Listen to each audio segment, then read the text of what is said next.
ಎಲ್ಲರೂ ನಿಂತ್ಕೊಂಡು ನಮ್ಮ ಪ್ರತಿ ವೇದಗಳನ್ನ ಕೀರ್ತನೆಗಳು ಮಾಡ್ತಿದ್ದಾರೆ. Everyone stand up and take your Bible to Psalms 148. 148ನೇ ಕೀರ್ತನೆ. 14 ವಚನಗಳಿವೆ. 13 ವಚನದವರೆಗೂ ನಾವು ಉತ್ತರದಂತೆ ಓದಿಕೊಳ್ಳೋಣ. 14ನೇ ವಚನ ಒಟ್ಟಾಗಿ ಓದಿಕೊಳ್ಳೋಣ. ಮೊದಲನೇ ವಚನ ನಾವು ಓದಿರುವಂತ ಎಲಿಜಬೆತ್ ಸಹೋದರಿ ಓದ್ಬೇಕಾದ್ರೆ 2ನೇ ವಚನ ನಾವು ಸಭಿಕರು ಓದೋಣ. 14ನೇ ವಚನ ಎಲ್ಲರೂ ಒಟ್ಟಾಗಿ ಓದಿಕೊಳ್ಳೋಣ. Let's start to read Psalms 148:1. ಯಾಹೋವನಿಗೆ ಸ್ತೋತ್ರ, ಆಕಾಶ ಮಂಡಲದಿಂದ ಯೆಹೋವನಿಗೆ ಸ್ತುತಿ ಉಂಟಾಗಲಿ. ಮಹೋನ್ನತದಲ್ಲಿ ಆತನ ಸ್ತೋತ್ರವು ಕೇಳಿಸಲಿ.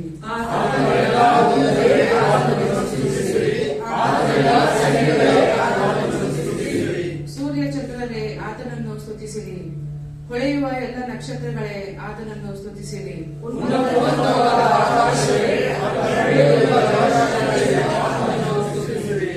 ಅವು ಯೆಹೋವನ ನಾಮವನ್ನು ಸ್ತುತಿಸಲಿ, ಆತನು ಅಪ್ಪಣೆ ಕೊಡಲು ಅವು ಉಂಟಾದವು.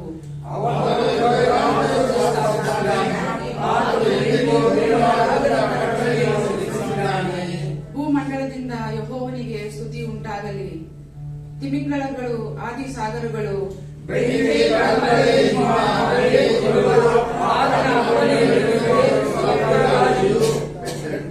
ಬೆಟ್ಟಗಳು ಎಲ್ಲ ಗುಡ್ಡಗಳು, ಹಣ್ಣಿನ ಮರಗಳು ಎಲ್ಲ ತುರಾಯಿ ಗಿಡಗಳು,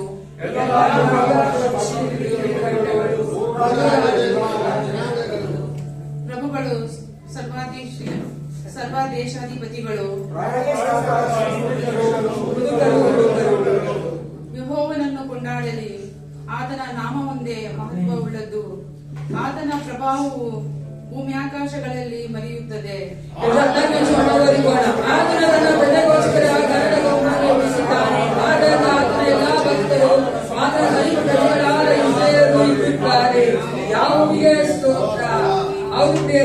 ಭೂಮಂಡಲಿರುವಂತಹ ಪ್ರತಿಯೊಂದೊಂದು ಜೀವಿಗಳು ಆತನ ಸ್ತೋತ್ರ ಮಾಡುವಂತ ನಮ್ಮ ದೇವರು ನಾವು ಸಹ ಸ್ತೋತ್ರ ಮಾಡಲು ಬಂದಿದ್ದೇವೆ. ಆತನು ಸರ್ವ ಸೃಷ್ಟಿಕರ್ತನಾಗಿದ್ದಾನೆ. ಎಲ್ಲವನ್ನೂ ಸೃಷ್ಟಿ ಮಾಡುವಂತ ನನ್ನ ಏಸಪ್ಪನ ನಮ್ಮನ್ನು ಸೃಷ್ಟಿ ಮಾಡಿ ಆತನ ಮಕ್ಕಳಾಗಿ ಮಾಡಿಕೊಂಡಂತ ಏಸಪ್ಪನ ಅವನ ಸೈನಿಕರಿಗೆ ನಾವು ಬೈದೇಳುತ್ತೇವೆ. ಈ ಒಂದು ಸಮಯದಲ್ಲಿ ನಮ್ಮನ್ನೇ ಒಪ್ಪಿಸಿಕೊಟ್ಟವರಾಗಿ ಪ್ರಾರ್ಥನೆ ಮಾಡಿಕೊಳ್ಳೋಣ.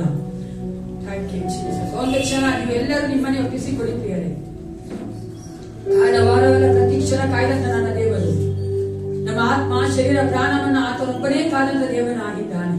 ಈ ಲೋಕದಲ್ಲಿ ಮತ್ತೊಂದು ದಿನವನ್ನ ಮತ್ತೊಂದು ಕ್ಷಣಗಳನ್ನ ನಮ್ಮ ಜೀವಿತದಲ್ಲಿ ಕೊಟ್ಟು ಆತನಿಗಾಗಿ ಜೀವಿಸುವಂತೆ ಮಾಡಿದ್ದಾನಲ್ಲ. ಈ ಒಂದು ಸಮಯದಲ್ಲಿ ಆದ ಸನ್ನಿಧಾನದಲ್ಲಿ ನಮ್ಮನೆ ತಗ್ಗಿಸಿಕೊಂಡವರಾಗಿ ಏಸಪ್ಪ ನೀವೇ ಆರಾಧನೆ ನಡೆಸಿಕೊಡಿ. ನಾವು ಯಾವುದನ್ನು ಯೋಚನೆ ಮಾಡಬಾರ್ದು ಕರ್ತ. ಎಲ್ಲ ಡೈವರ್ಷನ್ ತೆಗೆದಾಕ ಕರ್ತ ನೀವು ನಿನ್ನೇ ದೃಷ್ಟಿಸುತ್ತಾ ನೀನು ಮೆಚ್ಚುವಂತೆ ಆರಾಧನೆ ಮಾಡಬೇಕು. ಅಪ್ಪ ನಿನ್ನ ವಾಕ್ಯಗಳನ್ನು ಬಲಪಡಿಸಬೇಕು ದೇವ. ಹೌದು ಪ್ರಿಯರೇ, ನಾವು ಪ್ರಾರ್ಥನೆ ಮಾಡಿಕೊಂಡವರಾಗಿ ಆರಾಧನೆ ಪ್ರಾರಂಭ ಮಾಡಿಕೊಳ್ಳೋಣ. ಸೃಷ್ಟಿಕರ್ತನೆ, ಸರ್ವೋತ್ತಮನೆ, ಸರ್ವಬಲವನೇ, ಅಪಾಪಿತನೇ ಹೊಸಬೇಕಾಗಿ ನಿನಗೆ ಸ್ತೋತ್ರ ಉಂಟಾಗಲಿ ರಾಜ. ಯೇಸಪ್ಪ ನೀನು ನಮ್ಮನ್ನು ಎಷ್ಟು ಹೆಚ್ಚಾಗಿ ಪ್ರೀತಿ ಮಾಡಿ ನಿನ್ನನ್ನೇ ನಮಗಾಗಿ ಕೊಟ್ಟಿಲ್ಲ ಕರ್ತನೆ. ಅಪ್ಪ ನಿನ್ನ ಒಂದು ಕರ್ತನೆ ತ್ಯಾಗವನ್ನು ನೆನೆಸುವಂತ ಮಕ್ಕಳಾಗಿ ನಿನ್ನ ಮುಂಭಾಗದಲ್ಲಿ ನಾವು ನಮ್ಮನ್ನು ತಗ್ಗಿಸಿಕೊಂಡವರಾಗಿ ಯೇಸಪ್ಪ ನಿನ್ನ ಸನ್ನಿಧಾನದಲ್ಲಿ ನಾವು ಕಾಣಿಸಿಕೊಳ್ಳುತ್ತಾ ಇದ್ದೇವಪ್ಪ. ನೀನೇ ನಿನ್ನ ಮಕ್ಕಳನ್ನ ಅಭಿಷೇಕಿಸು ಅಪ್ಪ. ನಿನ್ನ ಆರಾಧನೆಯಲ್ಲಿ ನಾವು ಕರ್ತನೆ ನಿನ್ನ ಮುಖವನ್ನ ಕಾಣುವಂತ ಮಕ್ಕಳಾಗಿ ನಿನ್ನನ್ನೇ ದೃಷ್ಟಿಸುತ್ತಾ ರಾಜ ಎಲ್ಲವನ್ನು ಮರೆಯುವಂತ ಮಕ್ಕಳಾಗಿ ಯೇಸಪ್ಪ ಪ್ರತಿಯೊಬ್ಬರನ್ನು ಕರ್ತನೆ ನೀನೇ ಕರ್ತನೆ ಆತ್ಮನ್ನು ತುಂಬಿಸು ರಾಜ. ವಾಕ್ಯದ ಮೂಲಕವಾಗಿ ನಮ್ಮೊಂದಿಗೆ ಮಾತನಾಡು ಅಪ್ಪ. ಸಂಡೇ ಸ್ಕೂಲ್ ಮಕ್ಕಳ ಟೀಚರ್ಸ್ ಗಳನ್ನ ಆಶೀರ್ವದಿಸು ಅಪ್ಪ. ಹೌದು ರಾಜ, ಕಾಣಿಕೆಗಳ ದಶಭಾಗನ ಆಶೀರ್ವದಿಸು. ಪ್ರತಿಯೊಂದು ಭಾಗದಲ್ಲೂ ನೀನು ಮಹಿಮೆಯನ್ನು ಕೊಡುವಂತೆ ನಿನ್ನ ಮಕ್ಕಳನ್ನ ಆಶೀರ್ವದಿಸುವಂತೆ ಪ್ರತಿಯೊಂದು ಕಾರ್ಯವನ್ನು ಪಾಸರಿಗೆ ಒಪ್ಪಿಸಿಕೊಳ್ಳುತ್ತಾ ಯೇಸು ಕ್ರಿಸ್ತನ ನಾಮದಲ್ಲಿ ಪ್ರಾರ್ಥಿಸುತ್ತೇನೆ. ಒಳ್ಳೆಯದಾಗುತ್ತಾನೆ. ಆಮೆನ್.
ಕೃಪೆಯು ಎಂದು ಇರುವುದು. ಆತನು ಒಳ್ಳೆಯವನಾಗಿದ್ದಾನೆ. ಆತನು ನಿಜವಾಗಿಯೂ ನಮ್ಮ ಮಧ್ಯದಲ್ಲಿ ಒಳ್ಳೆಯವನಾಗಿಯೇ ಈ ದಿನವೂ ಇದ್ದಾನೆ. ಆ ಕಾಲದಲ್ಲಿ ಮಾತ್ರವಲ್ಲ, ಈ ಕಾಲದಲ್ಲಿ ಮುಂದೆ ಬರುವಂತ ಪ್ರತಿಯೊಂದೊಂದು ಸಂತಾನದಲ್ಲಿಯೂ ಸಹ ಆತನೇ ಒಳ್ಳೆಯವನೆಂಬುದಾಗಿ ಘೋಷಿಸಲ್ಪಡುತ್ತ, ಸ್ತುತಿಸಲ್ಪಡುತ್ತ, ಆರಾಧನೆಗೆ ಯೋಗ್ಯನಾಗಿರುವಂತ ಮಹಾಪರಿಶುದ್ಧನಾದಂತ ದೇವರನ್ನು ಈ ಮುಂಜಾನೆ ವೇಳೆಯಲ್ಲಿ ನಾವು ಆರಾಧಿಸುವುದಕ್ಕಾಗಿ ದೇವರು ನಮ್ಮನ್ನು ಈ ಸ್ಥಳದಲ್ಲಿ ಕೂಡಿಸಿದ್ದಾನೆ. ಪ್ರಿಯರೇ, ಆತನನ್ನು ಆರಾಧಿಸುವಂತದ್ದು ನಿಜವೂ ಉತ್ತಮವಾದಂತ ಒಂದು ವಿಷಯವಾಗಿದೆ. ನಾವು ಆರಾಧಿಸುವಂತ ಮಹಾಪರಿಶುದ್ಧನಾದಂತ ದೇವನನ್ನು ನಾವು ಗಣಪಡಿಸುವವರಾಗಿ ಮುಂಜಾನೆ ವೇಳೆ ಆತನ ಸನ್ನಿಧಿಯಲ್ಲಿ ಬಂದಿದ್ದಾರೆ. ನಾವೆಲ್ಲರೂ ನಮ್ಮ ತಲೆಗಳನ್ನು ಬಾಗೋಣ. ಜೀವಿಸುವ ಪರಿಶುದ್ಧ ದೇವರಾತ್ಮನೆ, ನಿನ್ನ ಕರೆಗಳಲ್ಲಿ ಈ ಸಭೆಯಲ್ಲಿ ಮುಂಜಾನೆ ವೇಳೆ ನಾವು ಆರಾಧನೆಯ ಸಮಯಕ್ಕಾಗಿ ಒಪ್ಪಿಸಿಕೊಡುತ್ತಾ ಇದ್ದೇವೆ. ನಿನ್ನ ಬಲವಿಲ್ಲದೆ, ನಿನ್ನ ಶಕ್ತಿವಿಲ್ಲದೆ, ನಿನ್ನ ಸ್ಪರ್ಶವಿಲ್ಲದೆ, ನಿನ್ನ ಒಂದು ಸಮ್ಮುಖವಿಲ್ಲದೆ, ನಿನ್ನ ಸಾನ್ನಿಧಾನವಿಲ್ಲದೆ ನಾವು ಏನು ಮಾಡಲು ಸಾಧ್ಯವಿಲ್ಲಯ್ಯ. ಅದರಿಂದಲೇ ನಿನ್ನ ಕರಗಳಿಗೆ ಪ್ರತಿ ಒಂದೊಂದು ನಿನ್ನ ಆತ್ಮವನ್ನು ಒಪ್ಪಿಸ್ತಾ ಇದ್ದಾನೆ. ಈ ಮುಂಜಾನೆ ವೇಳೆ ಆರಾಧನೆಗಾಗಿ ಕುಡಿಯಿರುವಂತ ನಿನ್ನ ಮಕ್ಕಳ ಮೇಲೆ ನೀನು ಪರಲೋಕ ತೆರೆದು ನಿನ್ನ ಮಹಿಮೆಯ ಬಲವನ್ನು ಸುರಿಸಬೇಕಾಗಿ ಪ್ರಾರ್ಥಿಸುತ್ತೇವೆ. ದೇವರೇ, ನಿನ್ನ ಸಮ್ಮುಖದಲ್ಲಿ ಉಲ್ಲಾಸದಿಂದಲೂ, ಸಂತೋಷದಿಂದಲೂ, ಸಂಭ್ರಮದಿಂದಲೂ ನಾವು ನಿನ್ನನ್ನು ಕೀರ್ತಿಸುವಂತೆ ಸಹಾಯ ಮಾಡೆಂಬುದಾಗಿ ನಿನ್ನ ಕರೆಗಳಿಗೆ ಪ್ರತಿಯೊಬ್ಬರನ್ನು ಒಪ್ಪಿಸಿಕೊಡುತ್ತಾ ಯೇಸು ಕ್ರಿಸ್ತನ ದಿವ್ಯ ನಾಮದಲ್ಲಿ ಬೇಡುತ್ತೇನೆ ನನ್ನ ಪರಲೋಕದ ತಂದೆಯೇ. ಈ ಮುಂಜಾನೆ ವೇಳೆ ನಾವು ದೇವರ ಸಮ್ಮುಖದಲ್ಲಿ ಕೂತುಕೊಂಡವರಾಗಿ, ಎಜ್ರನ ಕಾಲದಲ್ಲಿ ಇಸ್ರಾಯೇಲರ ಯಜ್ಞವೇದಿಯನ್ನು ಕಂಡಿದ್ದು ದೇವಾಲಯದ ಅಸ್ಥಿಭಾರವನ್ನು ಮತ್ತೊಮ್ಮೆ ಹಾಕುವಾಗ ಅವರ ಮಧ್ಯದಲ್ಲಿ ಒಂದು ಸಂತೋಷ ಉಂಟಾಯಿತು. ಪ್ರಿಯರೇ, ಎಜ್ರ 3ನೇ ಅಧ್ಯಾಯ 10ನೇ ವಚನ ಈ ರೀತಿಯಾಗಿ ಹೇಳ್ತದೆ: ಕಟ್ಟುವವರು ಯೆಹೋವನ ಮಂದಿರದ ಅಸ್ಥಿಭಾರವನ್ನು ಹಾಕಿದಾಗ ಇಸ್ರಾಯೇಲರ ಅರಸನಾದ ದಾವೀದನು ನೇಮಿಸಿದ ಕ್ರಮಾನುಸಾರವಾಗಿ ಯೆಹೋವನನ್ನು ಕೀರ್ತಿಸುವುದಕ್ಕೋಸ್ಕರ ದೀಕ್ಷಾ ವಸ್ತ್ರಭೂಷಿತರಾದ ಯಾಜಕರು ತುತ್ತೂರಿಗಳೊಡನೆ ಆಸಾಫನ ಮಕ್ಕಳಾದ ಲೇವಿಯರು ತಾಳಗಳೊಡನೆ ನಿಂತುಕೊಂಡು ಪರಸ್ಪರವಾಗಿ ಹಾಡುತ್ತಾ ಯೆಹೋವನನ್ನು ಕೀರ್ತಿಸುತ್ತಾ, ಆತನು ಒಳ್ಳೆಯವನು, ಆತನ ಕೃಪೆಯು ಇಸ್ರಾಯೇಲರ ಮೇಲೆ ಶಾಶ್ವತವಾದದ್ದು, ಕೃತಜ್ಞತಾ ಸ್ತುತಿ ಮಾಡಿದರು. ಯೆಹೋವನ ಕೀರ್ತನೆ ಕೇಳಿದ ಕೂಡಲೇ ಯೆಹೋವನ ಆಲಯದ ಅಸ್ಥಿಭಾರವು ಹಾಕಲ್ಪಟ್ಟಿತೆಂದು ಜನರೆಲ್ಲರೂ ಉತ್ಸಾಹಧ್ವನಿಯಿಂದ ಆರ್ಭಟಿಸಿದರು. ಹೌದು ಪ್ರಿಯರೇ, ಈ ಮುಂಜಾನೆ ವೇಳೆ ನಾವು ಆರಾಧಿಸುವುದಕ್ಕೆ ನಮಗೂ ಸಹ ಒಂದು ಉತ್ಸಾಹದ ಕಾರ್ಯಗಳುಂಟು. ಪರಿಶುದ್ಧನಾದಂತ ನನ್ನ ದೇವರು ನನಗಾಗಿ ಭೂಲೋಕಕ್ಕೆ ಬಂದು ನಮ್ಮನ್ನು ಆತನ ಮಂದಿರವನ್ನಾಗಿ ಮಾಡಿಕೊಂಡು ನಮ್ಮಲ್ಲಿ ಆತನು ಸ್ಥಾಪಿಸುವಂತಹ ಆತನ ಆಜ್ಞಾ ವಿಧಿಗಳನ್ನು ನೆರವೇರಿಸುವುದಕ್ಕಾಗಿ ಕರೆಯಲ್ಪಟ್ಟಂತ ನಾವುಗಳು ಆತನ ಮಂದಿರವಾಗಿ ಈ ಭೂಲೋಕದಲ್ಲಿ ಕಟ್ಟಲ್ಪಡುತ್ತಾ ಇದ್ದೇವೆ ಪ್ರಿಯರೇ. ಅದಕ್ಕಾಗಿ ನಾವು ಸಂತೋಷವುಳ್ಳವರಾಗಿದ್ದೇವೆ. ಅದರಿಂದಲೇ ನಾವು ಜೀವದಿಂದಿರುವ ದಿನವೆಲ್ಲ ಆತನಿಗೆ ಸ್ತುತಿ ಮಾಡುತ್ತಾ, ಆತನ ನಾಮವನ್ನು ಕೊಂಡಾಡುತ್ತಾ, ಆತನ ನಾಮವನ್ನು ಗಣಪಡಿಸುವವರಾಗಿ, ಆತನನ್ನೇ ದೃಷ್ಟಿಸುವವರಾಗಿದ್ದಾರೆ. ಈ ಮುಂಜಾನೆ ವೇಳೆ ಗೀತೆಯೊಂದಿಗೆ ಆತನನ್ನು ಮತ್ತಷ್ಟು ನಾವು ಮಹಿಮೆ ಪಡಿಸೋಣ.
ದೇವರಿಂದ ಹೊರಡುವಂತ ಪ್ರತಿ ಒಂದೊಂದು ಕಾರ್ಯವೂ ಒಳ್ಳೆಯದೇ.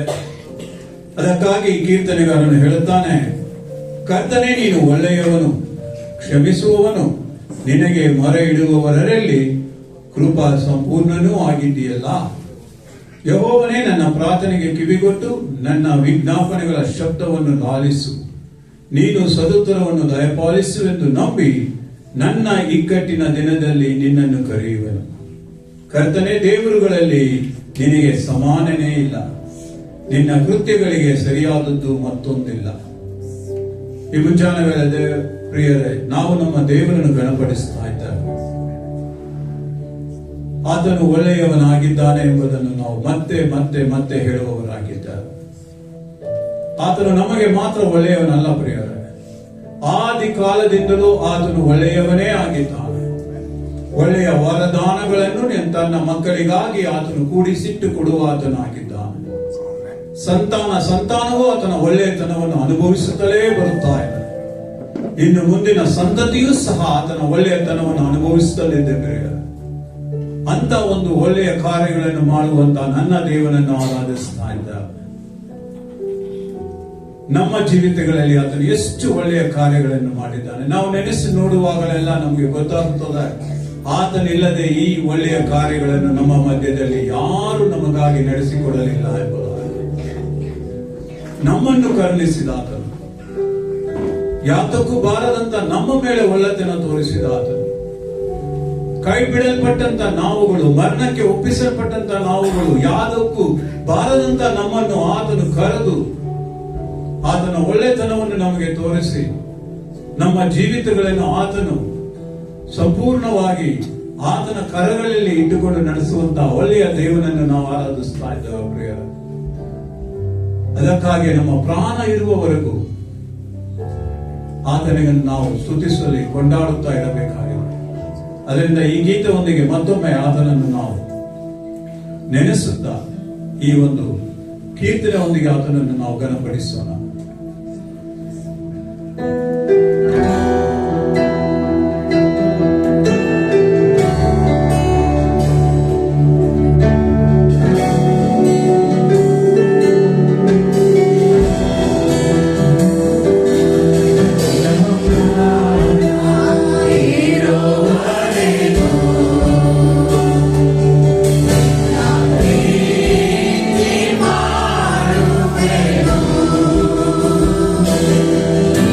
Yeah.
ಆಶ್ರಯಿಸಿಕೊಂಡಾಗ ಆತನು ನಮ್ಮನ್ನು ಕೈ ಬಿಡದೆ ಕಾಯುವ ಕರ್ತನಾಗಿದ್ದಾನೆ. ಈ ಭೂಲೋಕದಲ್ಲಿ ನಾವು ಆಶ್ರಯಿಸಿಕೊಳ್ಳಬೇಕಾಗಿರುವುದು ಪರಿಶುದ್ಧನಾದಂತ ನನ್ನ ದೇವನನ್ನು ಮಾತ್ರ ಪ್ರಿಯರೇ. ಏಕೆಂದರೆ ಆತನ ಆಶ್ರಯದಲ್ಲಿ ನಮಗೆ ಸುರಕ್ಷತೆ ಉಂಟು ಎಂಬುದಾಗಿ ವೇದವಾಕ್ಯ ಹೇಳುತ್ತದೆ. ಯಾರು ಕೈ ಬಿಟ್ಟರೂ ಆತನು ನಮ್ಮನ್ನು ಕೈ ಬಿಡದೆ ಕಾಯುತ್ತಾನೆ. ಆತನೇ ನಮಗೆ ಆಶ್ರಯ ದುರ್ಗವಾಗಿದ್ದಾನೆ. ಆತನಲ್ಲಿ ಇರುವವರಿಗೆ ಭಯವಿರುವುದಿಲ್ಲ ಪ್ರಿಯರೇ. ಅದಕ್ಕೆ ಬದಲಾಗಿ ಭರವಸೆ ಉಂಟಾಗುತ್ತದೆ. ಏಕೆಂದರೆ ಆತನೇ ನಮ್ಮನ್ನು ಕೇಡುಗಳಿಂದ ತಪ್ಪಿಸುವ ಆತನು, ಬೇಟೆಗಾರನ ಬಲೆಯಿಂದ ತಪ್ಪಿಸುವ ದೇವರು. ಸರ್ವಶಕ್ತನ ಸಮ್ಮುಖದಲ್ಲಿ ನಾವು ಸದಾಕಾಲವು ಸುರಕ್ಷಿತರಾಗಿರುತ್ತೇವೆ ಎಂಬ ಭರವಸೆ ಉಳ್ಳವರಾಗಿ ಆತನಲ್ಲಿ ನಾವು ಜೀವಿಸ್ತಾ ಇರುತ್ತೇವೆ. ಅದರಿಂದಲೇ ವೇದವಾಕ್ಯ ಹೇಳುತ್ತದೆ, ಯೆಹೋವನು ನಮಗೆ ಆಶ್ರಯ ದುರ್ಗವಾಗಿದ್ದಾನೆ, ನಮ್ಮನ್ನು ಕೈ ಬಿಡದೆ ಕಾಯುವ ಕರ್ತನಾಗಿದ್ದಾನೆ. ಆತನು ತೂಗೊಡಿಸುವುದಿಲ್ಲ, ನಿದ್ರಿಸುವುದೂ ಇಲ್ಲ ಎಂಬುದಾಗಿ ನೋಡುತ್ತಾರೆ. ಈ ಮುಂಜಾನೆ ವೇಳೆಯಲ್ಲಿ ದೇವರನ್ನು ಆರಾಧಿಸುವಂತೆ, ಮಹೋನ್ನತನೇ ನಿನ್ನ ಆಶ್ರಯದಿ ನಾನು ವಾಸಿಸುವೆನು, ಸರ್ವಶಕ್ತನೇ ನಿನ್ನ ನೆರಳಿನಲ್ಲಿ ನಾನು ವಿಶ್ರಮಿಸುವೆನು ಎಂಬ ಗೀತೆಯೊಂದಿಗೆ ಆತನನ್ನು ಸ್ತುತಿಸಿ ಕೊಂಡಾಡೋಣ ಪ್ರಿಯರೇ.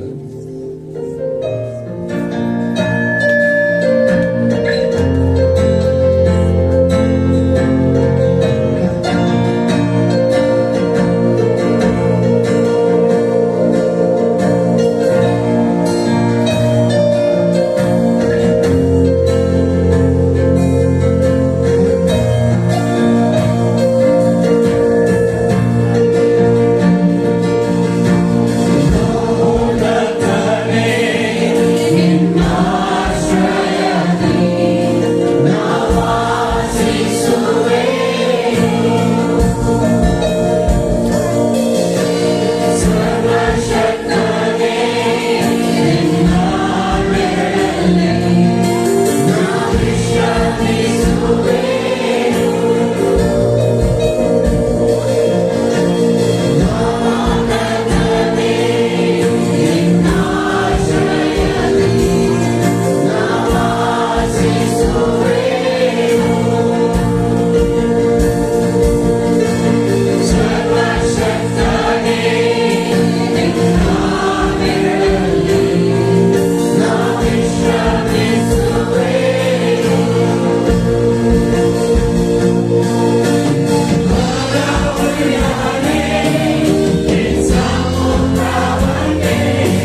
ಒಳ್ಳೆಯವನಾಗಿ ನಮ್ಮ ಮಧ್ಯದಲ್ಲಿ ಸಂಚರಿಸುತ್ತಾ ಆತನ ಆಶ್ರಯದಲ್ಲಿರುವವರಿಗೆ ಯಾವಾಗಲೂ ಆತನು ಬಲವನ್ನು ಕೊಡುವಂತನಾಗಿದ್ದಾನೆ.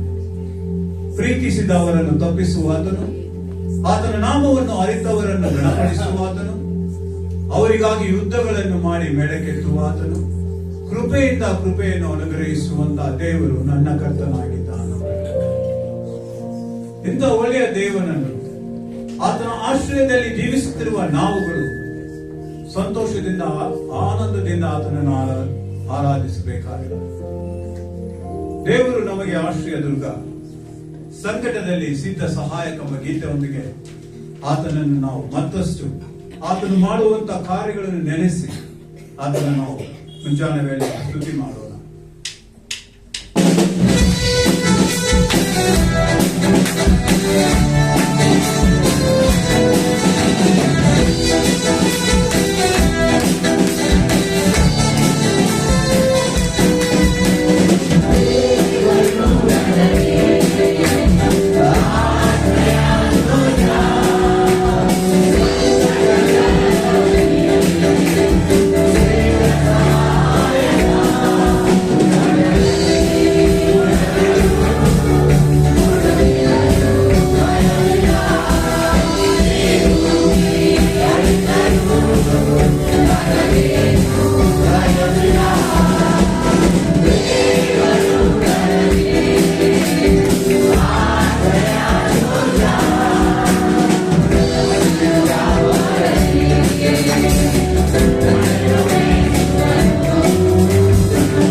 ಆಶ್ರಯ ದುರ್ಗವಾಗಿದ್ದಾನೆ.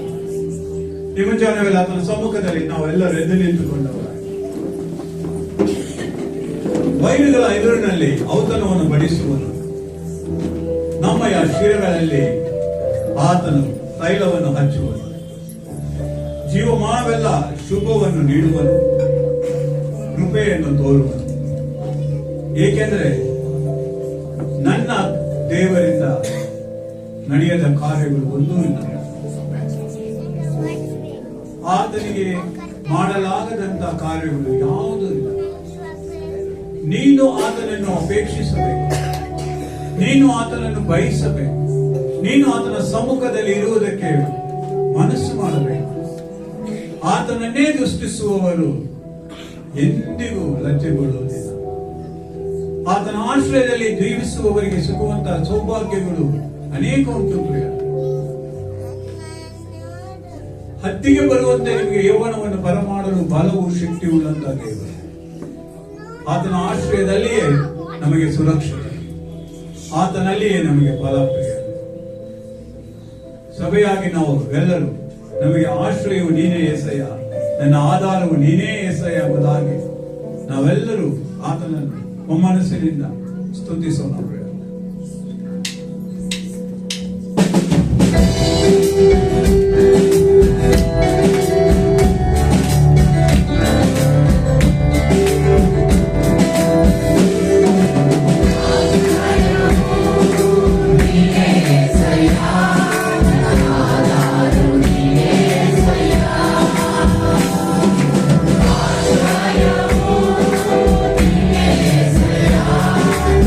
Hallelujah.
ಸ್ತುತಿಸಿದ ಆತನನ್ನು ಸ್ತುತಿ ಮಾಡೋಣ. ಆತನಿಂದ ಆಗದ ಕಾರ್ಯ ಒಂದೂ ಇಲ್ಲ. ಆತನ ನಮಗಾಗಿ ಎಲ್ಲವನ್ನೂ ಮಾಡಲು ಸಿದ್ಧನಾಗಿರುವನು. ಕೈ ತೆಗೆದು ಆತನ ಎಲ್ಲ ಒಳ್ಳೆಯ ಕಾರ್ಯಗಳನ್ನು ನಮಗಾಗಿ ಮಾಡುವುದಕ್ಕಾಗಿ ಇರುವಾಗ ನಿಮ್ಮನ್ನು ಕ್ಷಮಿಸುವಾಗ, ಪಾಪಗಳಿಂದ ನಿಮ್ಮನ್ನು ಮನ್ನಿಸುವಾಗ, ಶಾಪಗಳಿಂದ ನಿಮಗೆ ಬಿಡುಗಡೆ ಕೊಡುವಾಗ, ನಿಮ್ಮನ್ನು ಪರಲೋಕ ಸಂತಾನದವರಾಗಿ ಮಾಡಿಕೊಟ್ಟಾಗ, ಆತನೊಂದಿಗೆ ಇರುವುದಕ್ಕಾಗಿ ನಿಮ್ಮನ್ನು ಕರೆದಾಗ, ನಿಮ್ಮನ್ನು ಎಲ್ಲ ಕಾರ್ಯಗಳಿಂದ ಬಿಡುಗಡೆ ಮಾಡುವ ದೇವರು, ಸರ್ವಶಕ್ತನಾಗಿರುವ ಆತನನ್ನು ನಾವು ಕೊಂಡೋಗ್ತಾ ಇದ್ದೇವೆ. ಆತನ ಆರಾಧನೆಗಾಗಿ ನಮ್ಮ ಹೃದಯಗಳನ್ನು ಒಪ್ಪಿಸಿಕೊಳ್ಳೋಣ. ಆತನು ನಮ್ಮಿಂದ ಬಯಸುವಂತಹ ಹೃದಯವನ್ನು ಆತನಿಗೆ ನಾವು ಒಪ್ಪಿಸಿಕೊಳ್ಳೋಣ.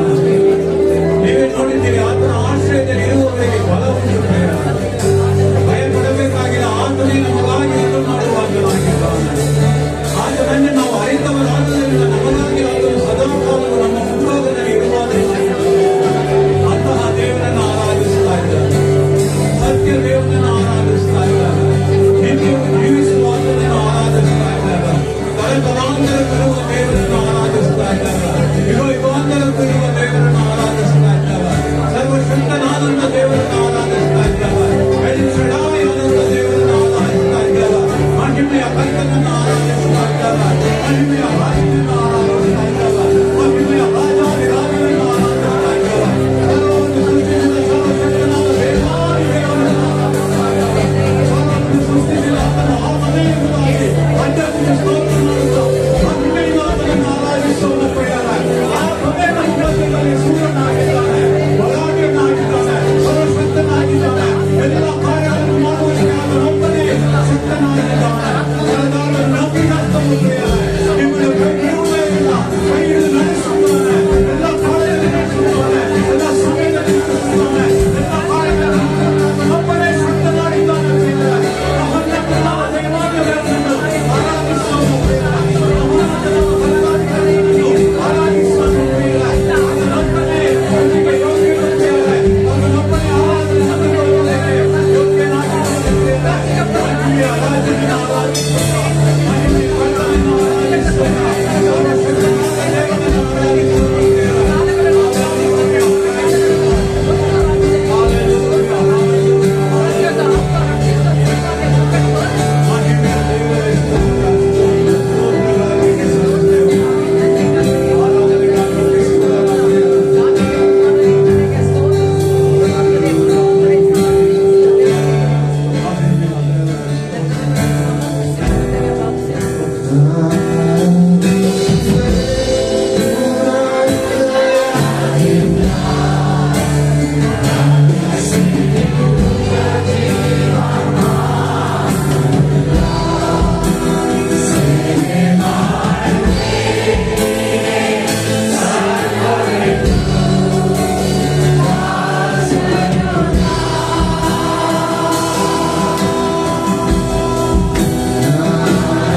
Yes.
ತಗ್ಗಿಸಿಕೊಳ್ಳೋಣ ಪ್ರಿಯರ.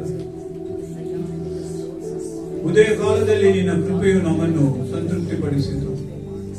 ಆಗ ಜೀವಮಾನವೆಲ್ಲ ಉಲ್ಲಾಸಿಸಿ ಹರ್ಷಿಸುವರು. ಪರಿಶುದ್ಧನಾದ ದೇವರೇ, ಈ ಮುಂಜಾನೆಗಳಿಗಾಗಿ ನಿಮಗೆ ಸ್ತೋತ್ರ. ನಮ್ಮ ಬಾಯಿಯ ಮಾತಿನಿಂದ ಹೊರಟಂತ ಪ್ರತಿಯೊಂದೊಂದು ಕೀರ್ತನೆಗಳು, ಸಂಗೀತಗಳು, ಹಾಡುಗಳು ನಿನಗೆ ಮಾತ್ರ ಮಹಿಮೆ ಸಲ್ಲಿಸುವುದಕ್ಕಾಗಿ ಸ್ತೋತ್ರ. ಯೇಸುವಿನ ಮಹಾಪರಿಶುದ್ಧವಾದ ನಾಮದಲ್ಲಿ ಬೇಡುತ್ತೇನೆ ನನ್ನ ಪರಲೋಕದ ತಂದೆಯೇ. ನಾವು ನಿಂತಿರುವಾಗ ರೋಮಾಪುರದವರ ಪತ್ರಿಕೆ 15 ಅಧ್ಯಾಯ ತಿಳಿಸೋಣ. As you are standing, let's have a Romans chapter 15. 1ರಿಂದ 3ನೇ ವಚನ ಒಟ್ಟಾಗಿ ಓದುವವರಾಗಿದ್ದೇವೆ. We are going to read together first, second and third verse of Romans chapter 15. ರೋಮಾಪುರದವರ ಪತ್ರಿಕೆ 15ನೇ ಅಧ್ಯಾಯ 1ರಿಂದ 3. ಎಲ್ಲರೂ ಸತ್ಯವೇತೆ ಕಳ್ಕೊಳ್ತಿರ್ತೀರಿ, ಎಲ್ಲರೂ ಸತ್ಯವೇತೆ ಇಟ್ಕೊಳ್ಳಿ. ಒಟ್ಟಾಗಿ ಎಲ್ಲರೂ ವಚನಗಳನ್ನ ಓದಿಕೊಳ್ಳೋಣ. ವಚನಗಳ ಮೇರೆಗೆ ದೇವರು ನಮ್ಮನ್ನ ಆಶೀರ್ವದಿಸಿ ನಡೆಸಿಕೊಳ್ಳಿ. ದೃಢವಾದ ನಂಬಿಕೆಯುಳ್ಳ ನಾವು ನಮ್ಮ ಸಹೋದರರೊಡನೆ ನಿಮ್ಮೆಲ್ಲರವರ ಮಾತುಗಳನ್ನು ನಡೆಸಿಕೊಡಬೇಕು. ನಮ್ಮಲ್ಲಿ ಪ್ರತಿಯೊಬ್ಬರು ಅವರನ್ನ ಅವರನ್ನು ನೋಡಿಕೊಳ್ಳಲಿ. ಯಾಕೆಂದರೆ ಕ್ರಿಸ್ತನು ಸಹ ತನ್ನ ಮುಖವನ್ನು ನೋಡಿಕೊಳ್ಳಲಿಲ್ಲ. ದೇವರೇ ನಿನ್ನನ್ನು ಕ್ರಿಸ್ತನವರ ದೃಷ್ಟಿಗೂ ನನ್ನ ಮೇಲೆ ಬಂದಿರು ಎಂಬುದಾಗಿ ಬರೆದಿರುವಂತೆ ಆತನಿಗೆ ಸಂಭವಿಸಿದ್ದಲ್ಲ. ಹಲ್ಲೆಲೂಯಾ. ದೇವರಿಗೆ ವಾಕ್ಯಾನುಸಾರ ನಮ್ಮನ್ನು ಆಶೀರ್ವದಿಸಿ ಕೂತ್ಕೊಳ್ಳಿ. ಸಂಡೇ ಸ್ಕೂಲ್ ಮಕ್ಕಳು ಸಂಡೇ ಸ್ಕೂಲ್ ಕೂತ್ಕೊಂಡು ಕಾರ್ತಿಕ ದೇವಿ ಸಮಯ.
ನಮ್ಮ ಒಳ್ಳೆಯ ದೇವರಾದ ಯೇಸು ಕ್ರಿಸ್ತನ ನಾಮದಲ್ಲಿ ನಿಮಗೆ ನಾವು ಸ್ವಾಗತ ಮಾಡುವವರಾಗಿದ್ದೇವೆ. ಈ ಒಂದು ವಾರದಲ್ಲಿ ಜನ್ಮದಿನ ಆಚರಿಸುವಂತವರು ಮದುವೆ ಆಚರಿಸಿಕೊಂಡು ಇರುವುದಾದರೆ ನಮಗೋಸ್ಕರವಾಗಿ ಪ್ರಾರ್ಥನೆ ಮಾಡ್ತೇವೆ. If anyone is going to celebrate birthdays and wedding anniversaries, please stand up. Very true. ಪ್ರಾರ್ಥನೆ ಮಾಡ್ಕೊಳ್ಳೋಣ. ಪರಿಶುದ್ಧನು ಸರ್ವೋತ್ತಮನು ಸರ್ವೊಳಗನು ಅಂತ ಲೋಕ ತಂದೆ ಅಪ್ಪ ಈ ಸಮಯಕ್ಕಾಗಿ ನಿಮಗೆ ಸ್ತೋತ್ರ ಉಂಟಾಗಲಿ. ದೇವಾ ನೀನು ನಮ್ಮ ಎಲ್ಲ ಸ್ತುತಿ ಸ್ತೋತ್ರ ಗಣ ಮಾನ ಮಹಿಮೆ ಆರಾಧನೆಗೆ ಯೋಗ್ಯನಾಗಿದ್ದೀಯ. ಅದಕ್ಕಾಗಿ ನನಗೆ ಸ್ತೋತ್ರಪ್ಪ. ದೇವಾ ವಿಶೇಷವಾದ ಸಮಯದಲ್ಲಿ ಕರ್ತನೆ ರಾಜ ನಿನ್ನ ಮುಂಭಾಗದ ಅಲೆವಾಗಿ ನಿಂತಿರುವಂತಹ ಹೌದು ಏಸಪ್ಪ, ಬರ್ತಡೆ ಆಚರಿಸುತ್ತಿರುವಂತ ಕರ್ತನೆ ಡೇರಿ ಕಣ್ಣಿಗೆ ಒಪ್ಪಿಸಿಕೊಡುತ್ತೇನೆ. ಮಗನಲ್ಲಿ ಮಾತನಾಡುವ ಮಗನಿನ ಮಗನಾಗಿ ಸಂಪೂರ್ಣ ಮಾರ್ಪಡುವಂತೆ ಕಾರ್ಯ ಮಾಡು. ಕಳೆದ ವರ್ಷಕ್ಕಿಂತ ಈ ವರ್ಷ ಏಸಪ್ಪ ನಿನ್ನ ಮಗನಾಗಿ ರಾಜ ಯಾವುದೆಲ್ಲವನ್ನೂ ಆ ಮಗನಲ್ಲಿ ಕೇಳ್ತಾ ಇದೆಯೋ ಅದು ಕೊಡೋದಕ್ಕೆ ಆ ಮಗನ ಕೃಪೆ ಬಲವನ್ನು ಕೊಡು ರಾಜ. ಪರಿಶುದ್ಧನೇ ನಿನ್ನ ರಕ್ಷಣಾ ಮಾರ್ಗದಲ್ಲಿ ಆ ಮಗನ ಸಂಪೂರ್ಣ ತನ್ನ ಒಪ್ಪಿಸಿಕೊಟ್ಟು ಜೀವಿಸುವಂತೆ ಕಾರ್ಯ ಮಾಡು. ಕುಟುಂಬವನ್ನು ಆಶೀರ್ವದಿಸು. ಆ ಮಗನಿಗೆ ಬೇಕಾದಂತ ಎಲ್ಲ ಆಗುತ್ತನ್ನು ಪೂರೈಸಿಕೊಡು ಏಸಪ್ಪ. ಅದೇ ತಾಯಿ ರಾಜ ಮತ್ತೊಂದಾಗುತ್ತೆ ಏಸಪ್ಪ, ಯಾರೆಲ್ಲ ಕರ್ತನೆ ನಮ್ಮ ಸಭೆಗೆ ಬರದೇ ಇರ್ಬೋದು ಏಸಪ್ಪ, ಆದ್ರೆ ಅವರು ವೆಡ್ಡಿಂಗ್ ಆನಿವರ್ಸರಿಗಳಾಗ್ಲಿ ಬದಲಿಗಾಗಲಿ ಕರ್ತನೆ ಆಚರಿಸ್ತಾ ಇರುವುದಾದ್ರೆ ಆ ಮಕ್ಕಳನ್ನು ಆಶೀರ್ವದಿಸಿ ನಮ್ಮ ಮಹಿಮೆಯನ್ನು ತುಂಬಿಸಿ ನಾವು ಮಹಿಮೆಗೋಸ್ಕರವಾಗಿ ನಡೆಸಿಕೊಡಬೇಕೆ ನಾನು ಒಪ್ಪಿಸಿಕೊಡುತ್ತೇನೆ ಅಪ್ಪ. ಈ ಸಮಯದಲ್ಲಿ ರಾಜ ಕಾಣಿಕೆಗಳನ್ನ ಕರ್ತನೆ ದಶಭಾಗ ಒಪ್ಪಿಸಿಕೊಡುತ್ತೇನೆ ಕರ್ತ. ಇದು ನೀವು ಕೊಟ್ಟಂತಹ ಬಲ ಪರಾಕ್ರಮ ಅಪ್ಪ ಏಸಪ್ಪ, ಒಂದು ಜ್ಞಾನ ಸಂಪಾದಿಸುವಂತ ಆದಾಯದ ನಿಮಗೆ ನಾವು ಕೊಟ್ಟಿದ್ದೇವೆ. ಇದನ್ನು ಆಶೀರ್ವದಿಸು. ಇದು ಅನೇಕ ಸಭೆಗಳಿಗೆ ಕರ್ತನೆ, ಅನೇಕ ಒಂದು ಸೇವೆಗಳಿಗೆ ನಮ್ಮ ಸಭೆಗೆ ಉಪಯೋಗ ಆಗುವಂತೆ ಕಾರ್ಯ ಮಾಡು ಕರ್ತನೆ. ದೇವಾ ನೀನು ಎಲ್ಲವನ್ನು ಬಲಾತನಾಗಿದ್ದಿ, ನಮ್ಮಿಂದ ಯಾವುದು ಸಾಧ್ಯವಿಲ್ಲ, ಎಲ್ಲವೂ ನಿನ್ನಿಂದಲೇ ಕರ್ತನೆ. ಅಪ್ಪ ಕೊಟ್ಟುವಂತ ಪ್ರತಿಯೊಬ್ಬ ಮಕ್ಕಳು ಕರ್ತನೆ ನಿನ್ನಿಂದ ಕರ್ತನೆ ಆಶೀರ್ವಾದ ಹೊಂದಿಕೊಳ್ಳಬೇಕೆ ನಾನು ಬೇಡುವವಳಾಗಿದ್ದೇನಪ್ಪ. ಹೌದು ರಾಜ, ಆರ್ಥಿಕವಾಗಿ ನಮ್ಮ ಸಭೆಯ ಮಕ್ಕಳು ಯಾರೊಬ್ಬರಾದ್ರೂ ಕಷ್ಟಪಡದಂತೆ ಅನೇಕರಿಗೆ ಆರ್ಥಿಕವಾಗಿ ಸಹಾಯ ಮಾಡುವಂತ ಮಕ್ಕಳಾಗಿ ಮಾರ್ಪಡಿಸಿ ಕರ್ತ. ಹೌದು ರಾಜ, ಅನೇಕ ಸೇವೆಗಳಿಗೆ ಬಡವರಿಗೆ ಸ್ವಲ್ಪ ಕೊಡುವಂತ ಮಕ್ಕಳಾಗಿ ನೀನು ಅವರನ್ನ ಅಭಿವೃದ್ಧಿಪಡಿಸಬೇಕೆ ನಾನು ಒಪ್ಪಿಸಿಕೊಡುತ್ತೇನೆ ಅಪ್ಪ. ನೀನು ಕರ್ತನೆ ಸರ್ವೋತ್ತಮನಾಗಿದ್ಯಲ್ಲ ರಾಜ, ಎಲ್ಲಾ ಒಳ್ಳೆಯ ದಾನಗಳಿಂದಲೇ ಬರ್ತದೆ. ವಾಕ್ಯ ಹೇಳುವಂತೆ ನನ್ನ ಕರ್ತನೆ ಸಭೆಯಲ್ಲಿರುವಂತಹ ಪ್ರತಿಯೊಬ್ಬ ಮಕ್ಕಳು ಕರ್ತನೆ ನಿನ್ನಿಂದ ಆಶೀರ್ವಾದ ಹೊಂದಿಕೊಳ್ಳಬೇಕು. ಆತ್ಮಿಕವಾಗಿಯೂ ಆರ್ಥಿಕವಾಗಿ ಕರ್ತನೆ ಬಲಗೊಂಡು ನಿಲ್ಲುವಂತೆ ಕಾರ್ಯ ಮಾಡು ಅಪ್ಪ. ಕರ್ತನೆ ವಾಕ್ಯ ಭಾಗವನ್ನು ಆಶೀರ್ವದಿಸಿಕೊಳ್ಳಿ. ದಾಸನ ಮೂಲಕವಾಗಿ ನಮ್ಮೊಟ್ಟಿಗೆ ಮಾತನಾಡು. ಯೇಸು ಕ್ರಿಸ್ತನ ನಾಮದಲ್ಲಿ ಪ್ರಾರ್ಥಿಸ್ತೇನೆ, ಒಳ್ಳೆಯ ಬಿತ್ತನೆ. ಈಗ ಒಂದು ವಿಶೇಷ ಅನೌನ್ಸ್ಮೆಂಟ್ ಇದೆ. ನಮ್ಮ ಜೇಕಬ್ ಫ್ರಾನ್ಸ್ ಅವರು ಮುಂದೆ ಬಂದು ಅನೌನ್ಸ್ಮೆಂಟ್ ಕೊಡಬೇಕು.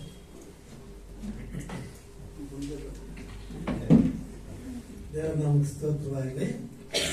ಈಗಾಗಲೇ ನಾವು ನಿರ್ವಹಿಸಿದಾಗೆ ನಮ್ಮ 50ನೇ ವಾರ್ಷಿಕೋತ್ಸವ ವಿವಾಹ ವಾರ್ಷಿಕೋತ್ಸವ 26 ನವೆಂಬರ್ ಇತ್ತು.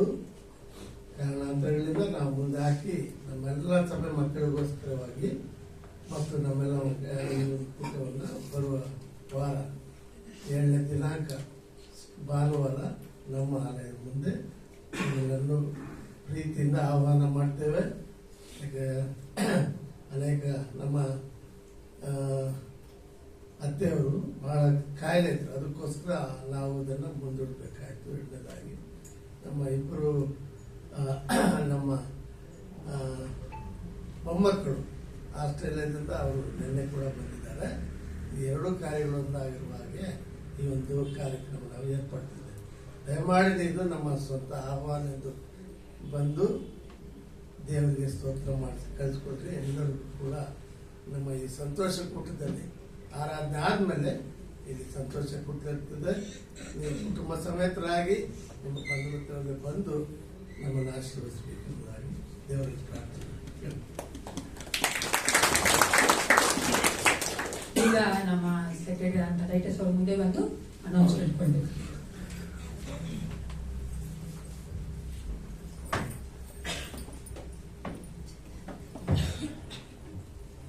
ಈ ವಾರದ ಪ್ರಕಟಣೆಗಳು ನಾಳೆ ಸೋಮವಾರ ಅಂದ್ರೆ ಡಿಸೆಂಬರ್ 1ನೇ ತಾರೀಕು ಬೆಳಗಿನ ಜಾವ 6ರಿಂದ 7 ಗಂಟೆವರೆಗೂ ಆರಾಧನೆ ಇರುತ್ತದೆ. ಸೊ ಡಿಸೆಂಬರ್ ನಾಳೆ ಮೊದಲನೇ ದಿನವಾಗಿರೋದ್ರಿಂದ ಬೆಳಗಿನ ಜಾವ 6 ಗಂಟೆಗೆ ನಡೆಯುವಂತ ಆರಾಧನೆಯಲ್ಲಿ ತಾವೆಲ್ಲರೂ ಭಾಗವಹಿಸಬೇಕಾಗಿ ಕೇಳ್ಕೊಂತಾನೆ. ಮತ್ತು ಶುಕ್ರವಾರ ಸಾಯಂಕಾಲ 7 ಗಂಟೆಗೆ ಬೈಬಲ್ ಸ್ಟಡಿ ಇರುತ್ತದೆ. ಶನಿವಾರ ಸಾಯಂಕಾಲ ಹಾಡಿನ ಅಭ್ಯಾಸ ಇರುತ್ತದೆ. ಹಾಡಿನ ತಂಡದವರು ಬಂದು ಸಿದ್ಧತೆ ಮಾಡ್ಕೊಳ್ಬೇಕಾಗಿ ಕೇಳ್ಕೊಳ್ತೇನೆ. ಮತ್ತು ಬರುವ ಭಾನುವಾರ 8:30ಗೆ ಸಭೆಯಲ್ಲಿ ಆರಾಧನೆ ಇರುತ್ತದೆ. ಅದು ಫಸ್ಟ್ ಸಂಡೇ ಆಗಿರುವುದರಿಂದ ಕರ್ತನ ಭೋಜನ ಸಹ ಇರುತ್ತದೆ. ಸೊ ಈಗಾಗಲೇ ಅಂಕಲ್ ಹೇಳಿದ್ರು ಮುಂದಿನ ಭಾನುವಾರ ಸಂತೋಷ ಕೂಟ ಇರುತ್ತೆ ಅಂತೇಳಿ. ಆರಾಧನೆ ಆದ್ಮೇಲೆ ಸಂತೋಷ ಕೂಟ ಅಂದ್ರೆ ಅವರು ಸಹ ಭೋಜನ ಇರುತ್ತದೆ. ಅದನ್ನೇ ಸೊ ತಾವೆಲ್ಲರೂ ಇದ್ರಲ್ಲಿ ಪಾಲ್ಗೊಂಡು ಹೋಗ್ಬೇಕಾಗಿ ನಾನು ಕೇಳ್ಕೊಂತೇನೆ. ಸೊ ಇದರ ನಿಮಿತ್ತವಾಗಿ ಫಸ್ಟ್ ಸಂಡೇ ಇರಬೇಕಾದಂತ ಪಾಸ್ಟಲ್ ಕಮಿಟಿಯನ್ನ ನಾವು ಸ್ಯಾಟರ್ಡೆ 6th ಅಂದ್ರೆ ಶನಿವಾರ ಸಾಯಂಕಾಲ 4:00 ನಾವು ಸಭಾಪಾಲನಾ ಸಮಿತಿಯನ್ನ ನಾವು ಮಾಡುವಂತವರಾಗಿದೆ. ಸೊ ಸಭಾಪಾಲನಾ ಸಮಿತಿ ಎಲ್ಲಾ ಸದಸ್ಯರು ಬರುವ ಶನಿವಾರ ಸಾಯಂಕಾಲ 4:00 ಕೂಡಿ ಬರಬೇಕಾಗಿ ಕೇಳ್ಕೊಂತೇನೆ.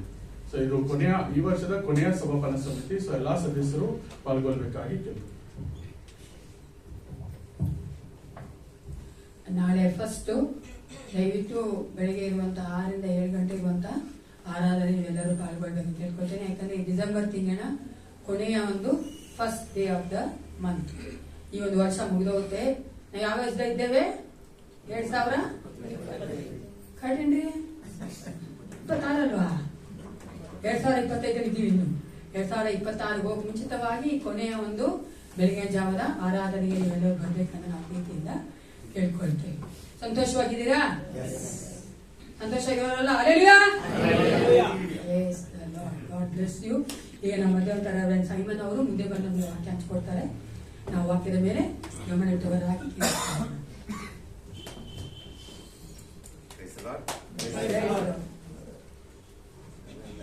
Jacob Pastor announced that it's a Thanksgiving service. I was wondering there is no announcement for lunch. So thank us. ಬಗ್ಗೆ ಮಾತಾಡಿದ್ರು, ಅದ್ರ ಭೋಜನ ಬಗ್ಗೆ ಹೇಳಿಲ್ವಲ್ಲ ಅಂತ ಅನ್ಕೋತಾ ಇದ್ದೀನಿ ನಾನು. So Mary auntie clarified that. Mary sister ಅವರು ಸರಿ ಮಾಡಿ ಹೇಳಿದ್ರು. I request you all to pray for Sri Lanka. ನಾನು ಎಲ್ಲ ನಿಮ್ಮನ್ನ ಹೇಳ್ಕೊಳ್ಳುವಂಥದ್ದು ಶ್ರೀಲಂಕಾಗಾಗಿ ಪ್ರಾರ್ಥನೆ ಮಾಡ್ಕೊಳ್ಳಿ. For the last 2 days I kept in connection with them. 2 ದಿನಗಳ ನಾನು ಅವರೊಟ್ಟಿಗೆ ಮಾತಾಡ್ತಾ ಇದ್ದೇನೆ. I didn't have much connection there because all the communication was broken. ಎಲ್ಲ ಒಂದು ಕಮ್ಯುನಿಕೇಶನ್ ಎಲ್ಲ ಹೊಡೆದೋಗಿದೆ, ಅಂದ್ರೆ ನಾವು ಕನೆಕ್ಟ್ ಮಾಡಕ್ ಆಗ್ತಾ ಇಲ್ಲ ಅವರೊಟ್ಟಿಗೆ. Then I contacted some people who are affected, so we are praying for them. ಈ ಒಂದು ಫ್ಲಡ್ ಇಂದ ಯಾರು ಅಫೆಕ್ಟ್ ಆಗಿದಾರೋ ಅವರೊಟ್ಟಿಗೆ ನಾನು ಕಾಂಟ್ಯಾಕ್ಟ್ ಆಗಿದ್ದೀನಿ. ನಾನು ಅವ್ರಿಗೋಸ್ಕರ ಪ್ರಾರ್ಥನೆ ಮಾಡ್ತಾ ಇದ್ದೀನಿ. We are also planning to do a relief work. I will be here, then we organize some people to do that there. ನಾನು ಇದ್ಕೊಂಡೆ ಕೆಲವು ರಿಲೀಫ್ ಕಾರ್ಯಗಳಿಗೋಸ್ಕರವಾಗಿ ಕೆಲವರ ಮೂಲಕವಾಗಿ ಅದನ್ನು ಮಾಡ್ಬೇಕಂತಿದ್ದೇನೆ. And 2 weeks from today, I will be going there to counsel people who are affected. So visit people and pray for them. So I request you to kindly uphold me in your prayers. 2 ವಾರ ಆದ್ಮೇಲೆ ನಾನು ಅವರೊಟ್ಟಿಗೆ ಹೋಗಿ ಅವರಿಗೂ ಕೂಡ ಒಂದು ಆಲೋಚನೆ ಕೊಡುವ ಹಾಗೆ ಒಂದು ಸಮಾಧಾನ ಹೇಳಬೇಕಾಗಿ ಹೋಗ್ತಾ ಇದ್ದೇನೆ. ನೀವು ಪ್ರಾರ್ಥನೆ ನನಗೋಸ್ಕರ ಸಹ ಪ್ರಾರ್ಥನೆ ಮಾಡ್ಕೊಳ್ಬೇಕು ಕೇಳ್ಕೊಳ್ತೇನೆ. As Pastor was asking me to preach today, I was thinking on what topic I must preach. ಸಹಪಾಲಕರು ನನಗೆ ಪಿಚ್ ಮಾಡು ಅಂತ ಹೇಳಿದಾಗ ಯಾವ್ದು ಕುರಿತಾಗಿ ಮಾತಾಡ್ಬೇಕಂತ ನಾನು ಆಲೋಚನೆ ಮಾಡ್ತಾ ಇದ್ದೆ. And how appropriate it is that we have to think about the coming of our Lord Jesus Christ. ಯೇಸು ಕ್ರಿಸ್ತನ ಬರೋಣ ಕುರಿತಾಗಿ ನಾವು ಮಾತಾಡಿದ್ರೆ ಎಷ್ಟು ಸಮಂಜಸವಾಗಿರುತ್ತದೆ ಅಂತ ಯೋಚನೆ ಮಾಡ್ತಾ ಇದ್ದೆ. Every year we celebrate Christmas. ಪ್ರತಿ ವರ್ಷ ನಾವು ಕ್ರಿಸ್ಮಸ್ ಆಚರಣೆ ಮಾಡ್ತೇವೆ. Not because that it is the birthday of Jesus. We don't know when he was born on December. ಅದು ಯೇಸು ಕ್ರಿಸ್ತನ ಬರ್ತಡೇ ಅಂತ ಗೊತ್ತಿಲ್ಲ, ಡಿಸೆಂಬರ್ ಯಾವ ಹುಟ್ಟಿದ್ರು ಅಂತ ಗೊತ್ತಿಲ್ಲ. But the reality is Jesus was born for us. ಅದು ನಿಜ ಏನಂದ್ರೆ ಯೇಸು ಕ್ರಿಸ್ತ ನಮಗೋಸ್ಕರ ಹುಟ್ಟಿದ್ದಾನೆ. And he came with a purpose to save us from all our sins. ಒಂದು ಉದ್ದೇಶದಿಂದ ನಮ್ಮ ಎಲ್ಲ ಪಾಪಗಳನ್ನ ಬಿಡುಗಡೆ ಮಾಡೋದಕ್ಕಾಗಿ ಆತನು ಬಂದಿದ್ದಾನೆ. And today I am going to talk to you about how God blessed Abraham. ಈ ಒಂದು ದಿನದಲ್ಲಿ ನಾನು ಅಬ್ರಹಾಮ ದೇವರು ಯಾವ ರೀತಿಯಾಗಿ ಆಶೀರ್ವದಿಸಿದ್ರು ಅನ್ನೋದ್ರ ಕುರಿತಾಗಿ ಮಾತಾಡ್ತೇನೆ. You know the story of Abraham. ನಿಮ್ಗೆಲ್ಲರಿಗೂ ಗೊತ್ತು ಆ ಒಂದು ಅಬ್ರಹಾಮನ ಒಂದು ಕತೆ. When God met Abraham and his wife Sarah, Abraham was 75 years old. ಅಬ್ರಹಾಮನ ಸಾರಾಯಣ ದೇವರು ನೋಡಿದಾಗ ಆ ಅಬ್ರಹಾಮಿಗೆ 75 ವರ್ಷ ಆಗಿತ್ತು. And when God called Abraham, he told him that you have to leave everything and go to a place I am going to show. ಅಬ್ರಹಾಮನಿಗೆ ದೇವರು ಹೇಳಿದ ಕಟ್ಟಳೆ ಏನಂದ್ರೆ ಎಲ್ಲವನ್ನ ಬಿಟ್ಟು ನಾನು ತೋರಿಸುವಂತ ಜಾಗಕ್ಕೆ ಅಥವಾ ದೇಶಕ್ಕೆ ಹೋಗ್ಬೇಕಿತ್ತು. It's very difficult to understand if God calls us like that and tell us you have to leave Bangalore, all your family members, and you have to go to a place where I am showing you. It will be very difficult for us. ಆ ರೀತಿಯಾಗಿ ನಮಗೂ ಸಹ ದೇವರು ಹೇಳುದಾದ್ರೆ ಬೆಂಗಳೂರು ಬಿಟ್ಟು ಎಲ್ಲ ನಿಮ್ ಕುಟುಂಬ ಬಿಟ್ಟು ಹೋಗುವಂತ ಹೇಳ್ಬೇಕಾದ್ರೆ ಅದು ತುಂಬಾ ಕಠಿಣವಾದಂತ ಒಂದು ಕಾರ್ಯವಾಗಿದೆ. Because we centered our life on what is familiarity to us. ನಾವ್ ಏನಾಗಿರ್ತೇವೆ, ನಾವಿರುವಂತ ಜಾಗದಲ್ಲಿ ನಾವು ಚೆನ್ನಾಗಿರ್ತೇವೆ, ನಮ್ಗೆಲ್ಲ ಗೊತ್ತು ಅಲ್ಲಿ, ಅದಕ್ಕಾಗಿ ನಾವು ಅಲ್ಲಿ ಚೆನ್ನಾಗಿ ಜೀವಿಸ್ತಾ ಇರ್ತೇವೆ. And we make our life more comfortable that we don't like to move from our present situation to to the unknown future. ನಾವು ಇರುವಂತ ಜಾಗದಲ್ಲಿ ತುಂಬಾ ಕಂಫರ್ಟ್ ಆಗಿದ್ದೇವೆ, ನಮ್ಗೆ ಗೊತ್ತಿದ್ದೇವೆ ಜಾಗಕ್ಕೆ ಹೋಗಕ್ಕೆ ನಾವು ಇಷ್ಟಪಡೋದಿಲ್ಲ. And when God calls, we have to leave everything and we have to go without knowing where God is going to lead. ದೇವರು ನಮ್ಮ ಕರಿಬೇಕಾ, ದೇವರು ನಮ್ಮ ಎಲ್ಲಿ ನಡೆಸ್ತಾ ಅಂತ ಗೊತ್ತಿಲ್ಲ ಆದ್ರೂ ಸಹ ನಾವು ಬಿಟ್ಟು ಹೋಗ್ಬೇಕಾಗತ್ತೆ. That's what happened to Abraham. ಅದೇ ಆಗಿದ್ದು ಅಬ್ರಹಾಮನಿಗೆ. God did not tell him where he is going to send him. ದೇವರು ಆತನಿಗೆ ಹೇಳಿಲ್ಲ ಎಲ್ಲಿ ನಾನು ದೇವರು ಅಬ್ರಹಾಮನ ಕಳಿಸ್ತಾ ಇರೋ ದೇವರು ಹೇಳಿಲ್ಲ. But he told that when I am going to send you, I am going to be with you. ಆದ್ರೆ ದೇವರು ಹೇಳಿದ್ರು ನಾನು ನಿನ್ನ ಕಳಿಸ್ಬೇಕಾ, ನನ್ನೊಟ್ಟಿಗೆ ಇರ್ತೇನೆ. So this morning we have to understand that when God gives us a specific assignment, the promise for us is He will be with us. ದೇವರು ಯಾವುದಾದ್ರೂ ಒಂದು ನಿರ್ದಿಷ್ಟವಾದ ಕಾರ್ಯ ನಿಮ್ಗೆ ಹೇಳ್ತಾನೆ ಅಂತ ತಿಳ್ಕೊಂಡ್ಬಿಡಿ, ದೇವರು ನಿಮ್ಮ ಒಟ್ಟಿಗೆ ಇರ್ತಾನೆ. You know the story of John Wesley, the founder of Methodism. ಮೆಥಡಿಸಂ ಒಂದು ಸಭೆಯನ್ನ ಪ್ರಾರಂಭಿಸಿದಂತ ಜಾನ್ ವೆಸ್ಲಿ ಕುರಿತಾಗಿ ನಿಮ್ಗೆ ಗೊತ್ತಿರಬಹುದು. When all the ministry that he has done, he was in a deathbed and he was preparing to go to God's house. ಆತನ ಎಲ್ಲಾ ಸೇವೆ ಮಾಡಿದ ನಂತರ ಆತನು ಸಾಯುವಂತ ಸಮಯದಲ್ಲಿದ್ದಾಗ ದೇವರಲ್ಲಿ ಹೋಗುವಂತ ಸಮಯದಲ್ಲಿ There were so many pastors gathered around his deathbed. ಆತನ ಸುತ್ತಲೂ ಅನೇಕ ಸಭಾಪಾಲಕರು ಇದ್ರು. And then he read the scripture, he prayed to God, and then he looked at his preacher and he told these words to them. ಆತನು ಪ್ರಾರ್ಥನೆ ಮಾಡಿ Bible ಓದಿದ ನಂತರ ಆತನ ಸಭಾಪಾಲಕರನ್ನು ನೋಡಿ ಹೇಳ್ತಾನ ಒಂದು ಮಾತನ್ನ. And he understood that his going time is coming near, his death is going to near him. ಆತನಿಗೆ ಗೊತ್ತಾಗ್ತಾ ಇದೆ ತನ್ನ ಮರಣ ಹತ್ರ ಆಗ್ತಾ ಇದೆ ಎಂದು. The final word he spoke to them, to his preacher, was, the best of all, God is with us. ಆತನು ಹೇಳಿದ ಅವ್ರು ಏನಂದ್ರೆ ಎಲ್ಲಕ್ಕಿಂತ ಉತ್ತಮವಾಗಿ ಯಾವ್ದು ಗೊತ್ತಾ, ದೇವರು ನಮ್ಮೊಟ್ಟಿಗೆ ಇದ್ದಿದ್ದು. You can imagine the man who led a revival across the globe in 17th and 18th century, when he accomplished many things. At the end of his life, he said, the best of all is God is with us. ಅದೇ 18ನೇ ಶತಮಾನದಲ್ಲಿ ಆತನು ದೇವರಿಗಾಗಿ ಅನೇಕ ಕಾರ್ಯಗಳನ್ನ revival ಎಲ್ಲ ಬರುವಂತೆ ಮಾಡಿದ್ದಾನೆ, ಅನೇಕ ದೊಡ್ಡ ದೊಡ್ಡ ಸೇವೆ ಮಾಡಿದಂತ ಆ ಒಬ್ಬ ಸೇವಕ ಕೊನೆಯಿಂದ ಹೇಳ್ತಾ ಇದ್ದಾನೆ, ಎಲ್ಲಕ್ಕಿಂತ ಉತ್ತಮವಾದ ದೇವರು ನಮ್ಮೊಟ್ಟಿಗಿದ್ದ. There is nothing that he is going to take back with you. There is nobody who will travel with you until you reach to the promised land God has promised you. God is with us. ನಮ್ಮೊಟ್ಟಿಗೆ ಯಾರು ಇಲ್ಲದೆ ಇರ್ಬೋದು, ನಾವು ಆತನ ಕರ್ಕೊಂಡು ಹೋಗುವಂತ ಜಾಗಕ್ಕೆ ಹೋಗುವವರೆಗೂ ದೇವರು ನಮ್ಮೊಟ್ಟಿಗೆ ಇರುವಂತನಾಗಿದ್ದಾನೆ. So Abraham, taking this promise of God, the best of all, God is with me, I am going to a place he is going to. ಅಬ್ರಹಾಮನು ಸಹ ಎಲ್ಲಕ್ಕಿಂತ ಉತ್ತಮವಾದ್ದು ದೇವರೊಟ್ಟಿಗೆ ಇದ್ದಾನೆ ಎಂಬ ಒಂದು ವಾಕ್ಯದೊಟ್ಟಿಗೆ ಆತನು ದೇವರು ಹೇಳಿದಂತ ಜಾಗಕ್ಕೆ ಹೊರಟು ಹೋದನು. And God given him many promises. ದೇವರು ಆತನಿಗೆ ಅನೇಕ ವಾಗ್ದಾನಗಳನ್ನು ಕೊಟ್ಟಿದ್ದನು. One of the promise God gave him was, I am going to make you a great nation. ನಿನ್ನ ಮೂಲಕವಾಗಿ ನಾನು ದೊಡ್ಡ ಜನಾಂಗವನ್ನು ಎಬ್ಬಿಸ್ತೇನೆ ಅಂತ ದೇವರು ಹೇಳಿದ್ರು. God is making this promise to a man who was 75 years old, who had no children at all.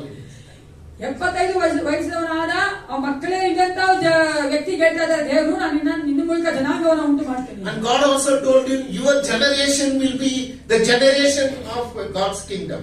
ದೇವರ ರಾಜ್ಯದ ಒಂದು ಸಂತತಿಯಾಗಿ ಈ ಸಂತತಿ ಬೆಳೆಯುತ್ತೆ ಅಂತ ದೇವರು ಹೇಳಿದ್ರು. And they will be like the stars in the sky. ಆಕಾಶದ ನಕ್ಷತ್ರ ತರ ಇರ್ತಾರೆ ಎಂದು. They will be like the sand on the sea. ಆ ಒಂದು ಮರಳಿನ ಉಸುಬಿನ ಹಾಗೆ ಇರ್ತಾರೆ ಎಂದು. So Abraham asked God, all your promises are good, God, but I don't have a son. Abraham ಹೇಳಿದ್ರು, ಕರೆಕ್ಟ್ ನನಗೆ ಎಲ್ಲ ಒಳ್ಳೇದೇ ಇದೆ, ಹೇಳ್ತಾರ ವಾಗ್ದಾನ ಒಳ್ಳೇದಾಗಿದೆ, ಆದ್ರೆ ನನಗೆ ಮಕ್ಕಳೇ ಇಲ್ವಲ್ಲ ಅಂದ್ರು. So Abraham doubted that when God make a promise, he is making a promise which is unknown to the future of Abraham. ದೇವರು ಒಂದು ವಾಗ್ದಾನ ಮಾಡಿದಾಗ ಅಬ್ರಹಾಮನಿಗೆ ಮುಂದೆ ಆಗೋದು ಗೊತ್ತಿಲ್ಲದೆ ಇರುವಂತ ಆ ಒಂದು ಕಾರ್ಯದ ಮೇಲೆ ದೇವರು ವಾಗ್ದಾನ ಕೊಡ್ತಾ ಇದ್ದಾನೆ. Many times what God is working in our life, we may not understand our future. ದೇವರು ನಮ್ಮಲ್ಲಿ ಕಾರ್ಯ ಮಾಡ್ತಾ ಇರ್ಬೇಕು, ಅನೇಕ ಸಾರಿ ನಮ್ಗೆ ಗೊತ್ತಾಗ ದೇವರು ಏನ್ ಮಾಡ್ತಾ ಇದ್ದಾನೆ. We don't know for what God is preparing us. ನಮ್ಮನ್ನು ಯಾತಕ್ಕಾಗಿ ದೇವರು ಸಿದ್ಧ ಮಾಡ್ತಾ ಇದ್ದಾನೆ ಅಂತ ಗೊತ್ತಿರಲ್ಲ. We may not be fully revealed what is the plan of God in our life. ನಮ್ಮ ಜೀವಿತದ ದೇವರ ಯೋಜನೆ ಏನು ಸಂಪೂರ್ಣವಾಗಿ ನಮಗೆ ಪ್ರಕಟ ಮಾಡದೇ ಇರಬಹುದು. But as we journey with God and God promises that I will be with you, we will be known that God will help us to know His promise on our journey to the promised land. ದೇವರು ನಮ್ಮ ಕರ್ಕೊಂಡು ಹೋಗ್ಬೇಕಾದ್ರೆ ದೇವರು ನಮ್ಮೊಟ್ಟಿಗೆ ಇದ್ದುಕೊಂಡು ದೇವರು ಏನ ನಮ್ಗೆ ಮಾಡ್ತಾನೋ ವಾಗ್ದಾನ ಕೊಟ್ಟಿದ ನೆರವೇರಿಸ್ತಾನೆ ಎಂಬುದನ್ನು ನಾವು ನಮಗೆ ದೇವರು ಸ್ವಲ್ಪ ಸ್ವಲ್ಪವಾಗಿ ಪ್ರಕಟ ಮಾಡ್ಕೊಂಡು ಹೋಗ್ತಾನೆ. And then God promised him, yes, I know that you will ask me this question, but I promise you that you will bear a son. ದೇವರು ಹೇಳಿದ್ರು, ನಂಗೆ ಗೊತ್ತು ಈ ತರ ಪ್ರಶ್ನೆ ಮಾಡ್ತೀಯ ಅಂತ, ಆದ್ರೆ ನೀವು ನಿಮ್ಮ ಮಗನ ಎರುವಿ ಅಥವಾ ನಿಮ್ ಮಗ ಬರ್ತಾನೆ ಎಂದು. When God spoke to him about this promise, he was 75 years old. ಈ ವಾಗ್ದಾನ ಮಾಡಿದಾಗ ದೇವರು ಅಬ್ರಹಾಮನಿಗೆ 75 ವರ್ಷ. And when he received the child called Isaac, he was 100 years old. ಈ ಸಾಕನ್ನು ನೋಡ್ಬೇಕಾದ್ರೆ ಅಬ್ರಾಹ್ಮನಿಗೆ 100 ವರ್ಷ. So how many years he has to wait for the promise to fulfill? ವಾಗ್ದಾನ ನೆರವೇರಿಕೆ ಎಷ್ಟು ವರ್ಷ ಕಾಯ್ಬೇಕಾಗಿತ್ತು? 25 years. 25 ವರ್ಷ. A old man, a old woman faithfully waited for God's promise to be fulfilled. ಆ ವಯಸ್ಸಾದ ಆ ಒಂದು 75 ವರ್ಷ ಮತ್ತೆ ಸಾರಾ ಇಬ್ಬರು ಸಹ ಅಷ್ಟು ವಯಸ್ಸಾದವರು 25 ವರ್ಷ ಕಾಯ್ಬೇಕಾಗಿತ್ತು ದೇವರ ವಾಗ್ದಾನ ನೆರವೇರಬೇಕಾಗಿ. How doubtful people we are in our church. ನಮ್ಮ ಸಭೆಗಾಗಿ ನಾವು ಎಷ್ಟು ಜನ ಸಂದೇಹವುಳ್ಳವರಾಗಿದ್ದೇವೆ. If you are there in the place of Abraham and Sarah, you said that 25 full years I have to wait for the promise to be fulfilled. ನಾವು ಅಬ್ರಾಹ್ಮನ ಸಮಯದಲ್ಲಿ ಇರುವುದಾದ್ರೆ ದೇವರಿಗೆ ನಾವು ಪ್ರಶ್ನೆ ಮಾಡ್ತಾ ಇದ್ವಿ, ಇಷ್ಟು ವರ್ಷಗಳು ನಾವು ಕಾಯ್ಕೊಳ್ಬೇಕಾಗತ್ತಾ ಅಂತ. Because we live in a very instant world. ನಾವು ಇನ್ಸ್ಟೆಂಟ್ ಆಗಿ ತಕ್ಷಣ ಸಿಗುವಂತ ಕಾಲಗಳಲ್ಲಿ ಜೀವಿಸ್ತಾ ಇದ್ದೇವೆ. We have an instant coffee. ನಮಗೆ ಇನ್ಸ್ಟೆಂಟ್ ಕಾಫಿ ಇದೆ, We have instant dosa. Instant dosa ಇದೆ ಇವಾಗ. We don't have patience to wait even to have a food, but a couple was waiting 25 full years for the promise of God to be fulfilled. ನಾವು ಆಹಾರಕ್ಕಾಗಿ ಸಹ ಕಾಯ್ದುಕೊಳ್ಳದೆ ಇರುವಂತ ಕಾಲಗಳಲ್ಲಿ ಜೀವಿಸ್ತಾ ಇದ್ದೇವೆ. ವಯಸ್ಸಾದವರು 25 ವರ್ಷ ಒಂದು ಈ ದೇವರ ಒಂದು ವಾಗ್ದಾನ ನೆರವೇರಿಸಬೇಕಾಗಿ ಕಾಯ್ಕೊಂಡಿದ್ದು. As I was reading the story of Abraham, I understood why God took 25 years to help this couple to understand the plan of God. ಅಬ್ರಾಹ್ಮನ ಕಥೆ ಓದ್ತಾ ನಾನು ಅನ್ಕೊಂಡೆ, ಯಾಕೆ ದೇವರು 25 ವರ್ಷ ಆ ಒಂದು ವಯಸ್ಸಾದ ದಂಪತಿಗಳನ್ನ ಕಾಯಿಸಿದ್ರು ಅಂತ. Because this 25 years God built the faith and stability of Abraham and Sarah so that they called the father of faith. ಅಬ್ರಾಹ್ಮ ಸಾರಳ ನಂಬಿಕೆ ದೃಢಪಡಿಸುವುದಕ್ಕಾಗಿ ಕಟ್ಟುವುದಕ್ಕಾಗಿ ದೇವರು ಇಷ್ಟು ಸಮಯಗಳನ್ನು ತೆಗೆದುಕೊಂಡ. ಯಾಕಂದ್ರೆ ಅವರು ಆ ನಂಬಿಕೆಯ ಮೂಲ ಪಿತೃವಾಗಿ ಮಾರ್ಪಡಬೇಕಾಗಿತ್ತಲ್ಲ. We need to give time and we need to be patient with God to work in our life until you find that He built us after His own image. ಆತನ ಒಂದು ಕಾರ್ಯಗಳನ್ನ ನಡಿಬೇಕಂದ್ರೆ ನಾವು ಸಹ ಕಾಯ್ಕೊಂಡಿರ್ಬೇಕು. ಆತನ ಒಂದು ಕಾರ್ಯಗಳು ನಮ್ಮ ಜೀವಿತ ನೆರವೇರ್ಬೇಕಂದ್ರೆ ದೇವರು ನಮ್ಮಲ್ಲಿ ಕಾರ್ಯ ಮಾಡ್ತಾ ಇರ್ತಾನೆ. Allow God, allow Him to have as much as time in our life so that we surrender ourselves fully to Him so that He can work in our life until we find the Father of faith. ನಾವು ಆ ಒಂದು ನಂಬಿಕೆಯಲ್ಲಿ ಬಲ ಪಡುವವರೆಗೂ ನಾವು ಆತನಿಗಾಗಿ ಕಾಯ್ಕೊಂಡಿರ್ಬೇಕು. ದೇವರು ನಮ್ಮಲ್ಲಿ ಕಾರ್ಯ ಮಾಡ್ತಾ ಇರ್ತಾನೆ, ಅದನ್ನ ನೆರವೇರಿಸುವ ಆತನಾಗಿರ್ತಾನೆ. Don't hurry God. ನೀವು ದೇವರನ್ನ ಅವಸರ ಪಡಿಸಬೇಡಿ. Then tell to God, today Lord, you give me the healing. ಇವತ್ತೇ ನನಗೆ ಕೊಪ್ಪಡಿ ಗುಣ ಏಸಪ್ಪ ಅಂತ ಕೇಳ್ಬೇಡಿ. Don't tell to God, in 2027 I have to get married. 2027 ಮದುವೆ ಆಗಬೇಕು ಏಸಪ್ಪ ಅಂತ ಕೇಳ್ಬೇಡಿ. Don't tell to God that in 2030 I should have my own apartment. 2030 ನಾನು ಒಂದು ಸ್ವಂತ ಅಪಾರ್ಟ್ಮೆಂಟ್ ಇರಬೇಕು ಅಂತ ಕೇಳ್ಬೇಡಿ. Give to God the time to work in our life so that His promise will be fulfilled in us and through us to our generation. ನಮ್ಮ ಒಂದು ಜೀವಿತಗಳಲ್ಲಿ ಆತನ ವಾಗ್ದಾನ ನೆರವೇರುವ ಹಾಗೆ ನಾವು ಮೂಲಕವಾಗಿ ಬೇರೆಯವರು ಸಹ ಆ ಒಂದು ಆಶೀರ್ವಾದ ಉಂಟಾಗುವಂತೆ ದೇವರಿಗೆ ಸಮಯ ಕೊಡಿ, ನಮ್ಮಲ್ಲಿ ದೇವರು ಕಾರ್ಯ ಮಾಡುವುದಕ್ಕಾಗಿ. What a blessing it will be. Two young men travel from Australia to celebrate 50th anniversary of a grandfather. What a blessing God can shower to this family. ಆ ಒಂದು ಆಸ್ಟ್ರೇಲಿಯಾದ ಇಬ್ಬರು ಯವನಸ್ಥರು ತಮ್ಮ ತಾತ ಅಜ್ಜಿಯ ಒಂದು ಆನಿವರ್ಸರಿಯನ್ನು ಸೆಲೆಬ್ರೇಟ್ ಮಾಡೋದಕ್ಕಾಗಿ ಬರ್ತಾ ಇದ್ದಾರಲ್ಲ, ಎಂತ ಒಂದು ಆಶೀರ್ವಾದ ಪಟ್ಟಂತ ಒಂದು ಕುಟುಂಬವಾಗಿದೆ. Because God, what promise He made to Pastor Jacob and his wife is fulfilled even in through their grandchildren. God, give God the time to work in your life so that He will bless you and your generation and your generation. ದೇವರಿಗೆ ನಾವು ಸಮಯ ಕೊಡಬೇಕಾದ್ರೆ ನಮ್ಮಲ್ಲಿ ಕಾರ್ಯ ಮಾಡೋದಕ್ಕೆ ನಮ್ಮನ್ನು ಮಾತ್ರ ನಮ್ಮ ಸಂತತಿಯ ಸಹ ದೇವರು ಆಶೀರ್ವದಿಸುವ ದೇವರಾಗಿದ್ದಾನೆ. And you know that Sarah and Abraham had a beautiful boy called Isaac. ಆ ಒಂದು ಅಬ್ರಹಾಮ ಸಾರಾಳಿಗೆ ಒಂದು ಈಸಾಕ್ ಎಂಬ ಒಂದು ಸುಂದರವಾದ ಹುಡುಗ ಹುಟ್ಟಿದ. Imagine how excited they will be having a child in their hand. ಅವರ ಕೈಗಳಿರುವಂತ ಮಗು ನೋಡುವಾಗ ಎಷ್ಟು ಸಂತೋಷ ಆಗಿರುತ್ತೆ. And Sarah was praying that I am so glad that God honored His promise, that He fulfilled the promise that I never imagined that I can bear a child for Abraham. Sara ಹೇಳ್ತಾರೆ, ಅಬ್ರಹಾಮನಿಗೆ ನಾವು ಒಂದು ಮಗುವನ್ನು ಹೆರಿತೇವೆ ಅಂತ ನಾನು ಅನ್ಕೊಂಡೇ ಇರಲಿಲ್ಲ. ದೇವರು ಎಷ್ಟು ಸುಂದರವಾಗಿ ಆತನ ವಾಗ್ದಾನ ನಮ್ಮ ಜೀವಿತ ನೆರವೇರಿಸಿದಾನಲ್ಲ ಅಂತ ಆಕೆ ಸಂತೋಷ. It was difficult for her to imagine that at that age she can bear a son. ಆಕೆ ಊಹಿಸಕ್ಕೆ ಆಗಿರಲಿಲ್ಲ ಆ ವಯಸ್ಸಿನಲ್ಲಿ, ಆಕೆ ಆದಂತ ಅಷ್ಟು ವಯಸ್ಸಿನಲ್ಲಿ ಒಂದು ಮಗುವನ್ನ ಹೆರ್ತಾಳೆ ಎಂದು. What is not possible to you is possible to God. ಯಾವುದು ನಮಗೆ ಅಸಾಧ್ಯ ಅದು ದೇವರಿಗೆ ಸಾಧ್ಯ ಉಂಟು. This prayer you have to connect to Mary the Magdalene. ಈ ಒಂದು ಪ್ರಾರ್ಥನಾ ಮಕ್ಕಳ ಮೇರೆಗೆ ನಾವು ಕನೆಕ್ಟ್ ಮಾಡಬೇಕು. Because she said, how you can bear a child with the Holy Spirit? How you can bear a child? ಯಾವ ತರ ನೀವು ಪರಿಶುದ್ಧಾತ್ಮನ ಮೂಲಕವಾಗಿ ಮಗುವನ್ನು ಹೆರಿತಿ.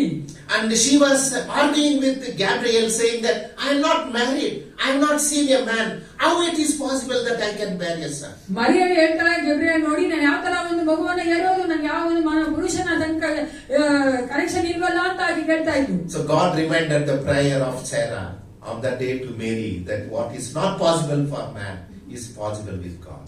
ಒಂದು ಸರಳ ಒಂದು ವಿಷಯವನ್ನ ದೇವರು ಹಾಗೆ ಅಲ್ಲಿ ಜ್ಞಾಪಿಸ್ತಾ ಇದ್ರು, ಯಾವುದು ಮನುಷ್ಯನಿಗೆ ಅಸಾಧ್ಯವೋ ದೇವರಿಗೆ ಸಾಧ್ಯ ಉಂಟು. I made this connection. Keep thinking about this connection. I am coming to you in the message. ಈ ಒಂದು ಕನೆಕ್ಷನ್ ನೀವು ತಿಳ್ಕೊಂಡ್ರೆ ಮನಸ್ಸ ಇಟ್ಕೊಳ್ಳಿ, ಅದ್ರ ಮೂಲಕ ನಾನು ಕೂಡ ಮೆಸೇಜ್ ಅನ್ನು ಹೇಳ್ಬೇಕಂದಿದ್ದೀನಿ. It is the same question, it is the same prayer, and it is the same answer happened in Sarah and Mary. ಸಾರಾಯಲ್ಲೂ ಸಹ ಮರಿಯಲ್ಲೂ ಸಹ ಅದೇ ತರ ಪ್ರಶ್ನೆ, ಅದೇ ತರದ ಒಂದು ಕ್ವಶನ್ ಆನ್ಸರ್ ಎಲ್ಲ ನೋಡ್ತೀವಿ. The Hebrew people were very wise and very knowledgeable, do you know? ಈ ಇಬ್ರಿಯರು ನೋಡಿದರೆ ಬಹಳ ಬುದ್ಧಿವಂತರು, ಬಹಳ ಜ್ಞಾನವುಳ್ಳವರಾಗಿದ್ದಾರೆ, ಗೊತ್ತಾ ನಿಮ್ಗೆ? And they had many talents and capacity to understand people well. ಜನಗಳನ್ನ ಅರ್ಥ ಮಾಡೋಕೆ ಅವರಿಗೆ ಸಾಮರ್ಥ್ಯ ಚೆನ್ನಾಗಿತ್ತು. When Mary and Joseph took the child to the temple, whom they met? ಮರಿಯ ಮತ್ತೆ ಯೋಸೇಫನು ಮಗುವನ್ನ ದೇವರ ಕರ್ಕೊಂಡು ಹೋದಾಗ ಯಾರನ್ನ ಅವರು ಸಂಧಿಸಿದ್ರು? Simeon. Simeon. Yeah. He met Simeon and then they showed the baby to him. ಸಿಮಿಯೋನ್ಗೆ ಆ ಮಗುವನ್ನು ತೋರಿಸಿದ್ರು. What did he say? ಆತ ಏನ್ ಹೇಳಿದ್ರು? Yeah, before that? ಆ ಮಗು ನೋಡಿ ಹೇಳಿದ್ರು ಸಮಾಧಾನದಿಂದ ಹೋದ್ರು. ಮುಂಚೆ ಏನ್ ಹೇಳಿದ್ರು?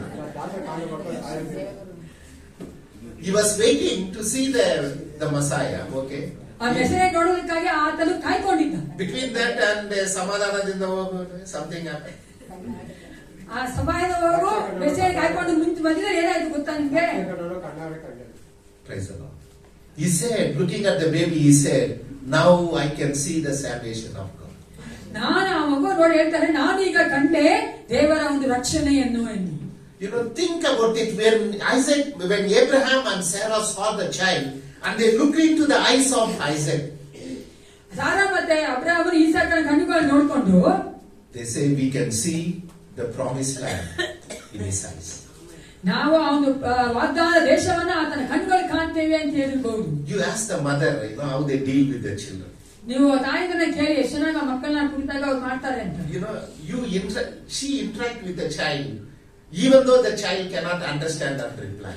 ಮಗುವಿಗೆ ಅರ್ಥ ಆಗಿಲ್ಲ ಅಂದ್ರೂ ಸಹ ತಾಯಿಯಾದವರು ಆ ಮಗುವೊಟ್ಟಿಗೆ ಮಾತಾಡ್ತಾನೇ ಇರ್ತಾರೆ. That will be the experience of all the mothers. ನೀವೆಲ್ಲ ತಾಯಿಯಂದಿರ ಒಂದು ಅನುಭವ ಅದೇ ಆಗಿರ್ಬಹುದು ಅಲ್ವಾ? And many times I wonder how God created a mother to give an unconditional love to the child, whatever situation it is.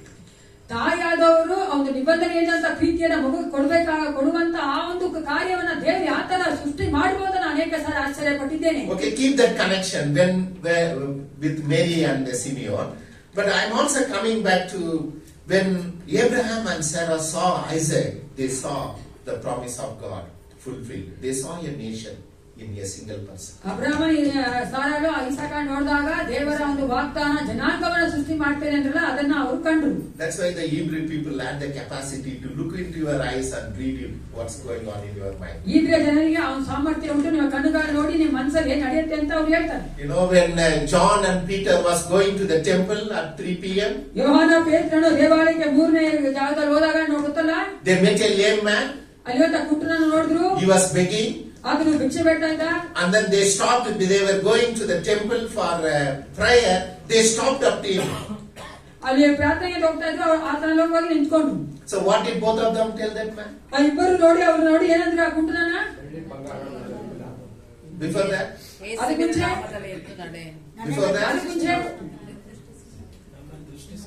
Yes. Look at us. ನಮ್ಮನ್ನ ದೃಷ್ಟಿ ನೋಡಿ ಅಂತ. Look at us. Look at us. Look, both of us straight in our eyes. ನಮ್ಮ ಕಣ್ಣುಗಳನ್ನ ದೃಷ್ಟಿಸಿ ನೋಡು. Can you see a lame man, a lame man who is ugly, who is sinful, who is stinking? Can you look at a man whom you do not like?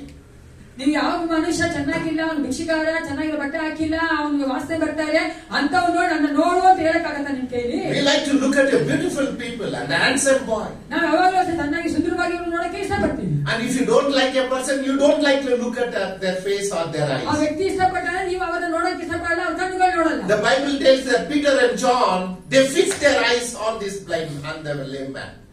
ಸತ್ಯ ಹೇಳ್ತಾರೆ, ಯೋಹಾನ ಮತ್ತೆ ಪೇತ್ರರು ಆತನ ಕಣ್ಣುಗಳ ದೃಷ್ಟಿ ನೋಡಿದ್ರು ಅಂತ. When he looked at their eyes, ಅವರ ಕಣ್ಣುಗಳ ಆ ಕುಂಟ ನೋಡಿದಾಗ he saw the grace of God flowing from them.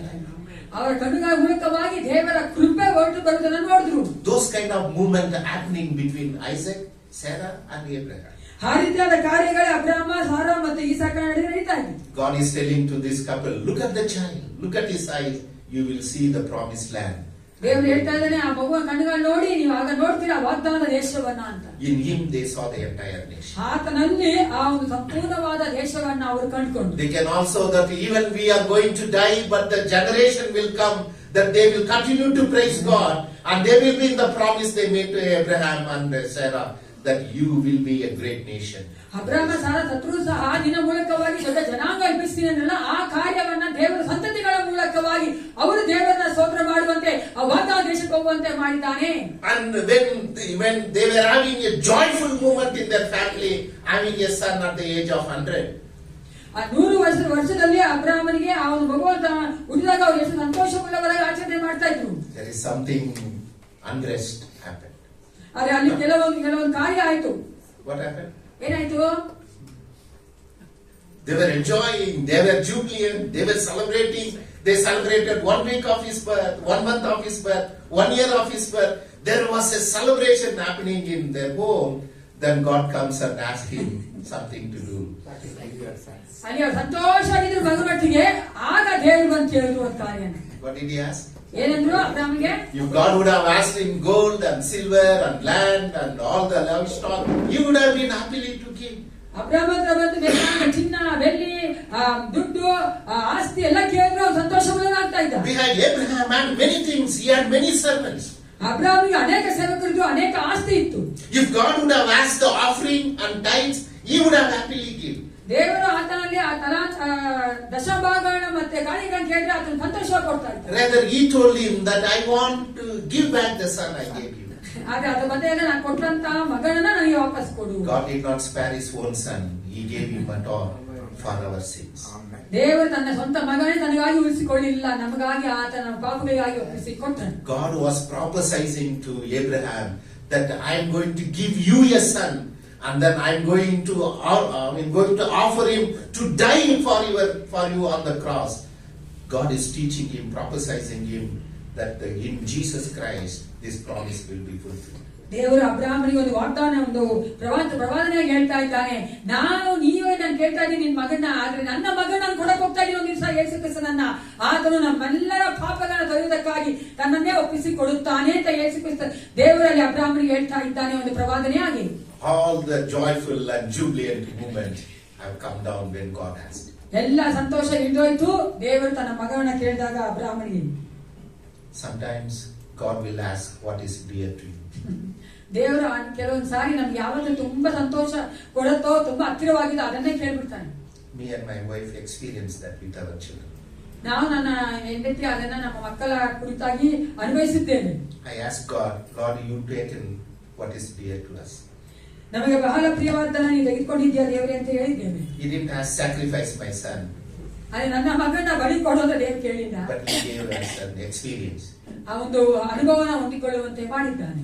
God wants what is dear to us. ದೇವರಿಗೆ ನಮಗೆ ಪ್ರಿಯವಾದದ್ದು ಬೇಕು. Whatever it may be your love, it may be your gold, your silver, or whatever you want to ask. ಅದು ಏನಾದ್ರೂ ಆಗಿರ್ಬೋದು, ಅದು ನಿಮಗೆ ತುಂಬಾ ಪ್ರಿಯ ಅನ್ಕೋತೀರಾ, ತುಂಬಾ ಇಷ್ಟ ಇರ್ತಲ್ಲ, ಅದನ್ನೇ ಕೇಳ್ಬಿಡ್ತಾರೆ. ಅದಕ್ಕೆ ಹುಷಾರಾಗಿ. Sometimes we lose the dear ones in our family. God said that give back to her or him. I want to have her in here. ನಮಗೆ ಪ್ರಿಯವಾದವರನ್ನ ನನ್ನ ಪರಲೋಕದಲ್ಲಿ ಇರ್ಬೇಕು, ಅವರು ಕಳಿಸ್ಕೊಡಿ ಅಂತ ಕೂಡ ಕೇಳ್ತಾನೆ. Our job is to let it go. ನಮ್ಮ ಒಂದು ಕೆಲಸ ಏನು ಬಿಟ್ಕೊಡ್ಬೇಕು ಅಷ್ಟೇ. How many of you watched the Titanic movie? Titanic movie ಹೆಸರು ನೋಡಿದ್ದೀನಿ ನಾನು? ನೋಡಿಲ್ಲ. I love Titanic movie. I tell you, I watched Titanic movie at least 100 times. 100 ಸತಿ ನೋಡಿದ್ದೀನಿ ನಾನು ಟೈಟಾನಿಕ್ ಮೂವಿ, ತುಂಬಾ ಇಷ್ಟ ಆಯ್ತು. Not because I love the romance story. Romance ಸ್ಟೋರಿನ ಇಷ್ಟಪಡ್ತೀನಿ ಅಂತ ಅಲ್ಲ. Because by the time I married, so I have no chance of more romance. So, My Juliet was already with me. So, in that movie, you know, ಆ ಮೂವಿಲಿ when the ship broke, finally this couple, ಆ ಹಡಗು ಮುರಿದೋಗುತ್ತೆ. ಅವಾಗ ಕೊನೆಯದಾಗಿ ಆ ಒಂದು ಹಡಗಲ್ಲಿ ಆ ಒಂದು ಗಂಡ ಹೆಂಡತಿ ಪ್ರವಾಸು. so they were holding hands. They know they are going to, you know, their ship is broken and they are going to die. ಅವರಿಬ್ರು ಒಬ್ಬರೊಬ್ರು ಕೈ ಇಟ್ಕೊಂಡಿರ್ತಾರೆ. ಅವ್ರಿಗೆ ಗೊತ್ತು ಹಡಗು ಹೊಡೆದೋಗಿದೆ, ಅವ್ರಿಗೂ ಸಾಯ್ತಾರೆ ಅಂತ. And especially this lady. ಆ ಒಂದು ಹೆಂಗಸು. And this hero, he was holding her and he is saying, "Look, I am holding you. I will never let you go." ಆತನ ಹೇಳ್ತಾನೆ, ನಾನು ನಿನ್ ಕೈ ಇಟ್ಕೊಂಡಿದ್ದೀನಿ ನೋಡು, ನಾನು ನಿನ್ನ ಯಾವತ್ತೂ ಬಿಟ್ಕೊಡಲ್ಲ ಅಂತಾನೆ. And she was so confident that he is not going to let her go. ಆಕೆಗೆ ತುಂಬಾ ಭರವಸೆ ಇತ್ತು, ಆತ ನನ್ನ ಬಿಟ್ಬಿಡಲ್ಲ ಅಂತ. And then slowly he left the hand and then he died. ಮೆತ್ತಿಗೆ ಆತನು ಕೈ ತೆಗೆದುಕೊಂಡ್ಬಿಡ್ತಾನೆ, ಕೈ ಬಿಟ್ಬಿಡ್ತಾನೆ, ಹೋಗ್ತಾನೆ. And then in that movie she said, "Oh, I let it go. What is dear to me." ನನಗೆ ತುಂಬಾ ಪ್ರಿಯವಾದನ್ನ ನಾನು ಬಿಟ್ಕೊಟ್ಟಿದ್ದೇನೆ ಅಂತ ಆಕೆ ಹೇಳ್ತಾಳೆ. Same situation here. If God is asking, "I want what is dear to me." ಅದೇ ಒಂದು ಪರಿಸ್ಥಿತಿ. ದೇವರು ನಮಗೆ ತುಂಬಾ ಪ್ರಿಯವಾದನ್ನ ಕೇಳ್ಬೇಕಾದ್ರೆ ನಾವು ಸಹ ಬಿಟ್ಕೊಡ್ತೇವೆ ಅಂತ ಹೇಳ್ಬೇಕು. So Abraham gathered all the courage he can, and then he knelt down and prayed, "Lord, if it is thy will that I have to offer my son as a sacrifice back to you, I am willing to do." ಅಬ್ರಾಹ್ಮಣ ಎಲ್ಲ ಒಂದು ಭರವಸೆಯಿಂದ, ಆ ಒಂದು ನಂಬಿಕೆಯಿಂದ ಆತ ಹೇಳ್ದ, ನಾನು ಕೊಟ್ಟಿದ್ದನ್ನ ನಾನು ನಿಮಗೆ ವಾಪಸ್ ಕೊಡ್ತೇನೆ ದೇವರೇ. So Jesus, our Father, gave his son, and then he took back his son, and he said, "You have to sacrifice him, Jesus Christ." ತಾಯಿ ದೇವರು ಸಹ ಅದೇ ರೀತಿಯಾಗಿ ತನ್ನ ಮಗನಾದ ಯೇಸು ಕ್ರಿಸ್ತನ ಬಲಿಯಾಗಿ ಕೊಟ್ಟನು. ಆದ್ರೆ ಅದೇ ರೀತಿಯಾಗಿ ತನಗೆ ನನ್ನೊಟ್ಟಿಗೆ ತೆಗೆದುಕೊಂಡು, "I will make you a great nation." You may not understand until you understand this promise fulfilled in Jesus dying for us on the cross. ನಾನು ಕೊಟ್ಟಂತಹ ಒಂದು ವಾಗ್ದಾನ ದೇಶಕ್ಕೆ ಹೋಗುವುದರ ಕುರಿತಾಗಿರುವಂತಹ ವಾಗ್ದಾನವನ್ನ ನಾನು ಯೇಸು ಕ್ರಿಸ್ತನ ಕೊಡುವುದರ ಮೂಲಕ ಕೊಟ್ಟಂತಹ ವಾಗ್ದಾನ ಅರ್ಥ ಮಾಡಿಕೊಳ್ಳುವವರೆಗೂ ಅದನ್ನು ಅರ್ಥ ಮಾಡ್ಕೊಳ್ಳೋದಿಲ್ಲ ಅಂದ್ರೆ ದೇವರು. Do you know there were many people started the journey from Egypt, and many people could not make it to the promised land. ಐಗುಪ್ತದಿಂದ ಹೊರಗಡೆ ಹೋದ್ರು ಅನೇಕ ಇಸ್ರೇಲ್ ಜನಗಳು, ಆದ್ರೆ ಅನೇಕರು ಆ ಒಂದು ವಾಗ್ದಾನ ದೇಶಕ್ಕೆ ಹೋಗ್ಲಿಲ್ಲ. Who was the leader taking these people? ಯಾರು ಆ ನಾಯಕರು ಕರ್ಕೊಂಡು ಹೋದ್ರು ಅವ್ರನ್ನ? Did he reach the promised land? ಅವರು ವಾಗ್ದಾನ ದೇಶಕ್ಕೆ ಹೋದ್ರ? ಮೋಶೆ. Moshe. Hodra? He didn't ಮೋಶೆ make it. ಐಗುಪ್ತದಿಂದ ಕರ್ಕೊಂಡು He didn't make it. Yeah, Joshua and Caleb made it, but Moses didn't make it. ಮೋಸ ತಾನೆ. He didn't make it. He didn't make it to the promise. ಮೋಶೆ ವಾಗ್ದಾನ ದೇಶಕ್ಕೆ ಹೋಗಾಗ್ಲಿಲ್ಲ. Why? ಯಾಕೆ? Sister? ಮೋಶೆ ಯಾಕೆ ಹೋಗಕ್ಕಾಗ್ಲಿಲ್ಲ? ಮೊದಲು ಕರ್ಕೊಂಡಿದ್ದ ಐಗುಪ್ತ ದೇಶದಲ್ಲಿ ಯಾರು ಕರ್ಕೊಂಡಿದ್ದ ಅವ್ರನ್ನ? Because of his disobedience, he couldn't make it to the ಆದ್ರೆ ಒಂದು promise. Right? ಅವಿವೇಕದಿಂದಲೇ ಮೋಶೆ ಆ ಒಂದು ವಾಗ್ದಾನ ದೇಶಕ್ಕೆ ಹೋಗಕ್ಕಾಗ್ಲಿಲ್ಲ. How many believe that? ಎಷ್ಟು ಜನ ನಂಬ್ತೀರಾ? ಆಯ್ತಾ? Lydia is very confused. She didn't know that. Okay, I like that because most of you did not raise your hand. Okay. But I want to ask you a question. If God stopped Moses from entering the promised land because of his disobedience, tell me, how many people obeyed God? ಅಲ್ಲ ನೋಡಿ, ಮೋಶೆನ ದೇವರು ಆತನ ಅವಿಧೇಯತೆಯಿಂದಲೇ ವಾಗ್ದಾನ ದೇಶಕ್ಕೆ ಕರ್ಕೊಂಡು ಹೋಗಿಲ್ಲ ಅಂದ್ರೆ ಅಲ್ಲಿ ಅನೇಕರಿದ್ರಲ್ಲ, ಅವರೆಲ್ಲರೂ ವಿಧೇಯರಾಗಿದ್ರ? No one can make. Disobedience is not the reason for God stopping Moses from entering the promise. ಮೋಶೆ ಅವಿಧೇಯರಾದ ಅಂತಲ್ಲ ದೇವರು ಆತನ ವಾಗ್ದಾನ ದೇಶಕ್ಕೆ ಕರ್ಕೊಂಡು ಹೋಗದೇ ಇದ್ದು. God told him, "You enter me, I will bury you. I am the promised land." ನನ್ನಲ್ಲಿ ಬಾ, ನಾನು ನಿನ್ನನ್ನು ಅಡಕ ಮಾಡ್ತೀನಿ ಎಂದು ದೇವರು. The promised land you are going to see today, one day you may not have it. ನೀನು ನೋಡುವಂತ ವಾಗ್ದಾನ ದೇಶ ನೀವು ಒಂದ್ಸರಿ ಇರ್ಬೋದು, ಆದ್ರೆ ಅದು ನಿತ್ಯ ನಿಂತಾಗಿರಲ್ಲ ನಿನಗೆ. You will be scattered among the nations. ನೀನು ಎಲ್ಲ ಒಂದು ದೇಶಗಳ ಚದುರಿ ಹೋಗ್ಬೇಕು. Today you know the situation of the promised land. ಇವತ್ತು ನಿಮಗೆ ಗೊತ್ತಿರಬಹುದು ವಾಗ್ದಾನ ದೇಶ ಏನಾಗಿದೆ. But God told Abraham that this promised land is the indication of the new Jerusalem to come.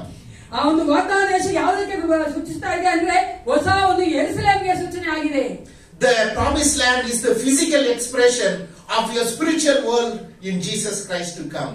Enter that promised land, you will be saved forever. ಆ ಒಂದು ವಾಗ್ದಾನ ದೇಶ ಒಂದು ನೋಡುವಂತ ಒಂದು ಶಾರೀರಿಕವಾಗಿರುವಂತದ್ದು, ಅದು ಆತ್ಮಿಕವಾಗಿ ತೋರಿಸುವಂತದ್ದು ಯಾವುದಂದ್ರೆ ಅದು ಹೊಸ ಯೆರೂಸಲೇಮ್ ಆಗಿದೆ, ಪರಲೋಕವಾಗಿದೆ ಅಂದ್ರೆ. Because God did not limit people to a land, He He opened a new Jerusalem in Jesus Christ has been promised that you and me can enter the promise. ಅದೊಂದು ನಿಯಮಿತವಾದ ಒಂದು ಸ್ಥಳಕ್ಕೆ ದೇವರು ಹೇಳ್ತಾ ಇಲ್ಲ, ಆದರೆ ಯೇಸು ಕ್ರಿಸ್ತನ ಮೂಲಕವಾಗಿ ನಾವು ಪ್ರವೇಶ ಮಾಡುವ ಪರಲೋಕ ಕುರಿತಾಗಿ ಮಾತಾಡ್ತಾ ಇದ್ದಾರೆ. Hallelujah. God taught Moses that you enter me, I am the promised land. ದೇವರು ಹೇಳಿದ್ರು, ಮೋಶೆ ನನ್ನಲ್ಲಿ ಬಾ, ನಾನೇ ನಿನಗೆ ಹೊಸ ಒಂದು ಯೆರೂಸಲೇಮ್ ಆಗಿದ್ದೇನೆ ಅಂದ್ರು. The land that you are seeing is from the distance, but I am near you.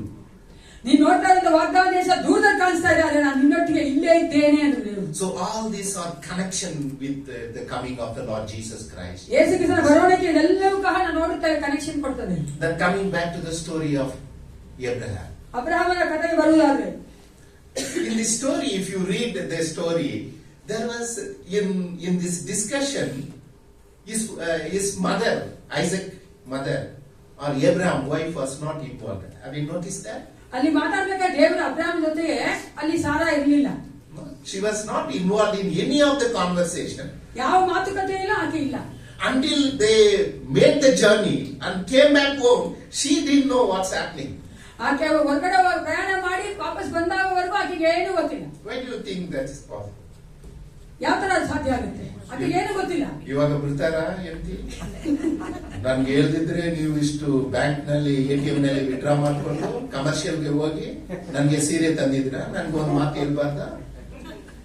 You know, she didn't know, absolutely she didn't know anything between what happened between God and the sacrifice, the travel, nothing there. ಅಬ್ರಹಾಮನ ಮತ್ತೆ ಈಸಾಕ ಕುರಿತಾಗಿ ದೇವರು ಮಾಡಿದಂತ ಎಲ್ಲಾ ಕಾರ್ಯ ಮಾತಾಡಿ ಯಾವ್ದು ಸಾರ ಗೊತ್ತಿಲ್ಲ. Yes. So I want to ask you, if Abraham would have told Sarah that this is what the Lord asked me to do, how she would have reacted? Abraham ಹೋಗಿ ಸಾರಾ ದೇವ್ರು ಹೇಳ ಅಂತ ಹೇಳಿದ್ರೆ ಆಕೆ ಯಾವ ಪ್ರತಿಕ್ರಿಯೆ ಮಾಡ್ತಾ ಇದ್ಲು? Oh, she would have said that instead, you take Ismail, you take a substitute, take Israel, or even kill me. ಆಕೆ ಎದುರ್ಕೋಯ್ತು, ಇಸ್ಮಾಯಿಲ್ ಕರ್ಕೊಂಡು ಹೋಗು ಮತ್ತೆ ನನ್ನ ಕರ್ಕೊಂಡು ಸಾಯಿಸು ಅಂತ. You know, we also tell, give my child life, take my life, God. ನಾವ್ ಹೇಳ್ತೀವಲ್ಲ, ದೇವರೇ ನನ್ನ ಮಗನಿಗೆ ಜೀವ ಕೊಡು, ಮಗನಿಗೆ ಜೀವ ಕೊಡು, ನನ್ನ ಜೀವ ತಗೋ ಅಂದ್ರು, ಅದೆಲ್ಲ ಆಗಲ್ಲ. We also pray like that, right? ಅದರ Lord, I live enough. I am 100 years old. You take me. I will offer my as a sacrifice, but leave my son. ನಾನು 3 ವರ್ಷ ನಾನು ಜೀವಿಸಿ ಬಿಟ್ಟಿದ್ದೀನಿ, ನನ್ನ ಮಗನ ಬಿಟ್ಬಿಟ್ಟು ಅಂತ ಹೋಗೋ ಅಂತ Abraham ಹೇಳ್ಕೊಳ. So Sarah absolutely have no idea what's happening here. Sara ಏನು ಗೊತ್ತಿಲ್ಲ ಏನು ಆಗ್ತಾ ಇದೆ ಅಂತ. And you know, if she would have known, what would have happened? ಹಾಗೆ ಗೊತ್ತಾಗಿದ್ರೆ ಏನ್ ಮಾಡ್ತಾ ಇದ್ರು ಅಂತ ನೀವ್ ಅನ್ಕೋತೀರ, ಗೊತ್ತು ನಿಮ್ಗೆ ಏನಾಗುತ್ತೆ. But that's not our message today. ಅದೆಲ್ಲ ಈ ದಿನ ಸಂದೇಶ. So they go, you know, I want you to fix these words in your mind today. ಈ ವಚನವನ್ನ ನಿಮ್ಮ ಒಂದು ಮನಸ್ಸಲ್ಲಿ ಹಾಕೋಬೇಕು ಅಂತ ನಾನು ಹೇಳ್ತೀನಿ, ಅನ್ಕೋತೀನಿ. The son and the father goes to Sarah. ತಂದೆ ಮತ್ತೆ ಮಗ ಸಾರಾ ಹತ್ರ ಹೋಗ್ತಾರೆ. And they tell her, we will go and we will come back. ನಾವು ಹೋಗ್ತೀವಿ ಬರ್ತೀವಿ ಅಂತ. Look at the faith.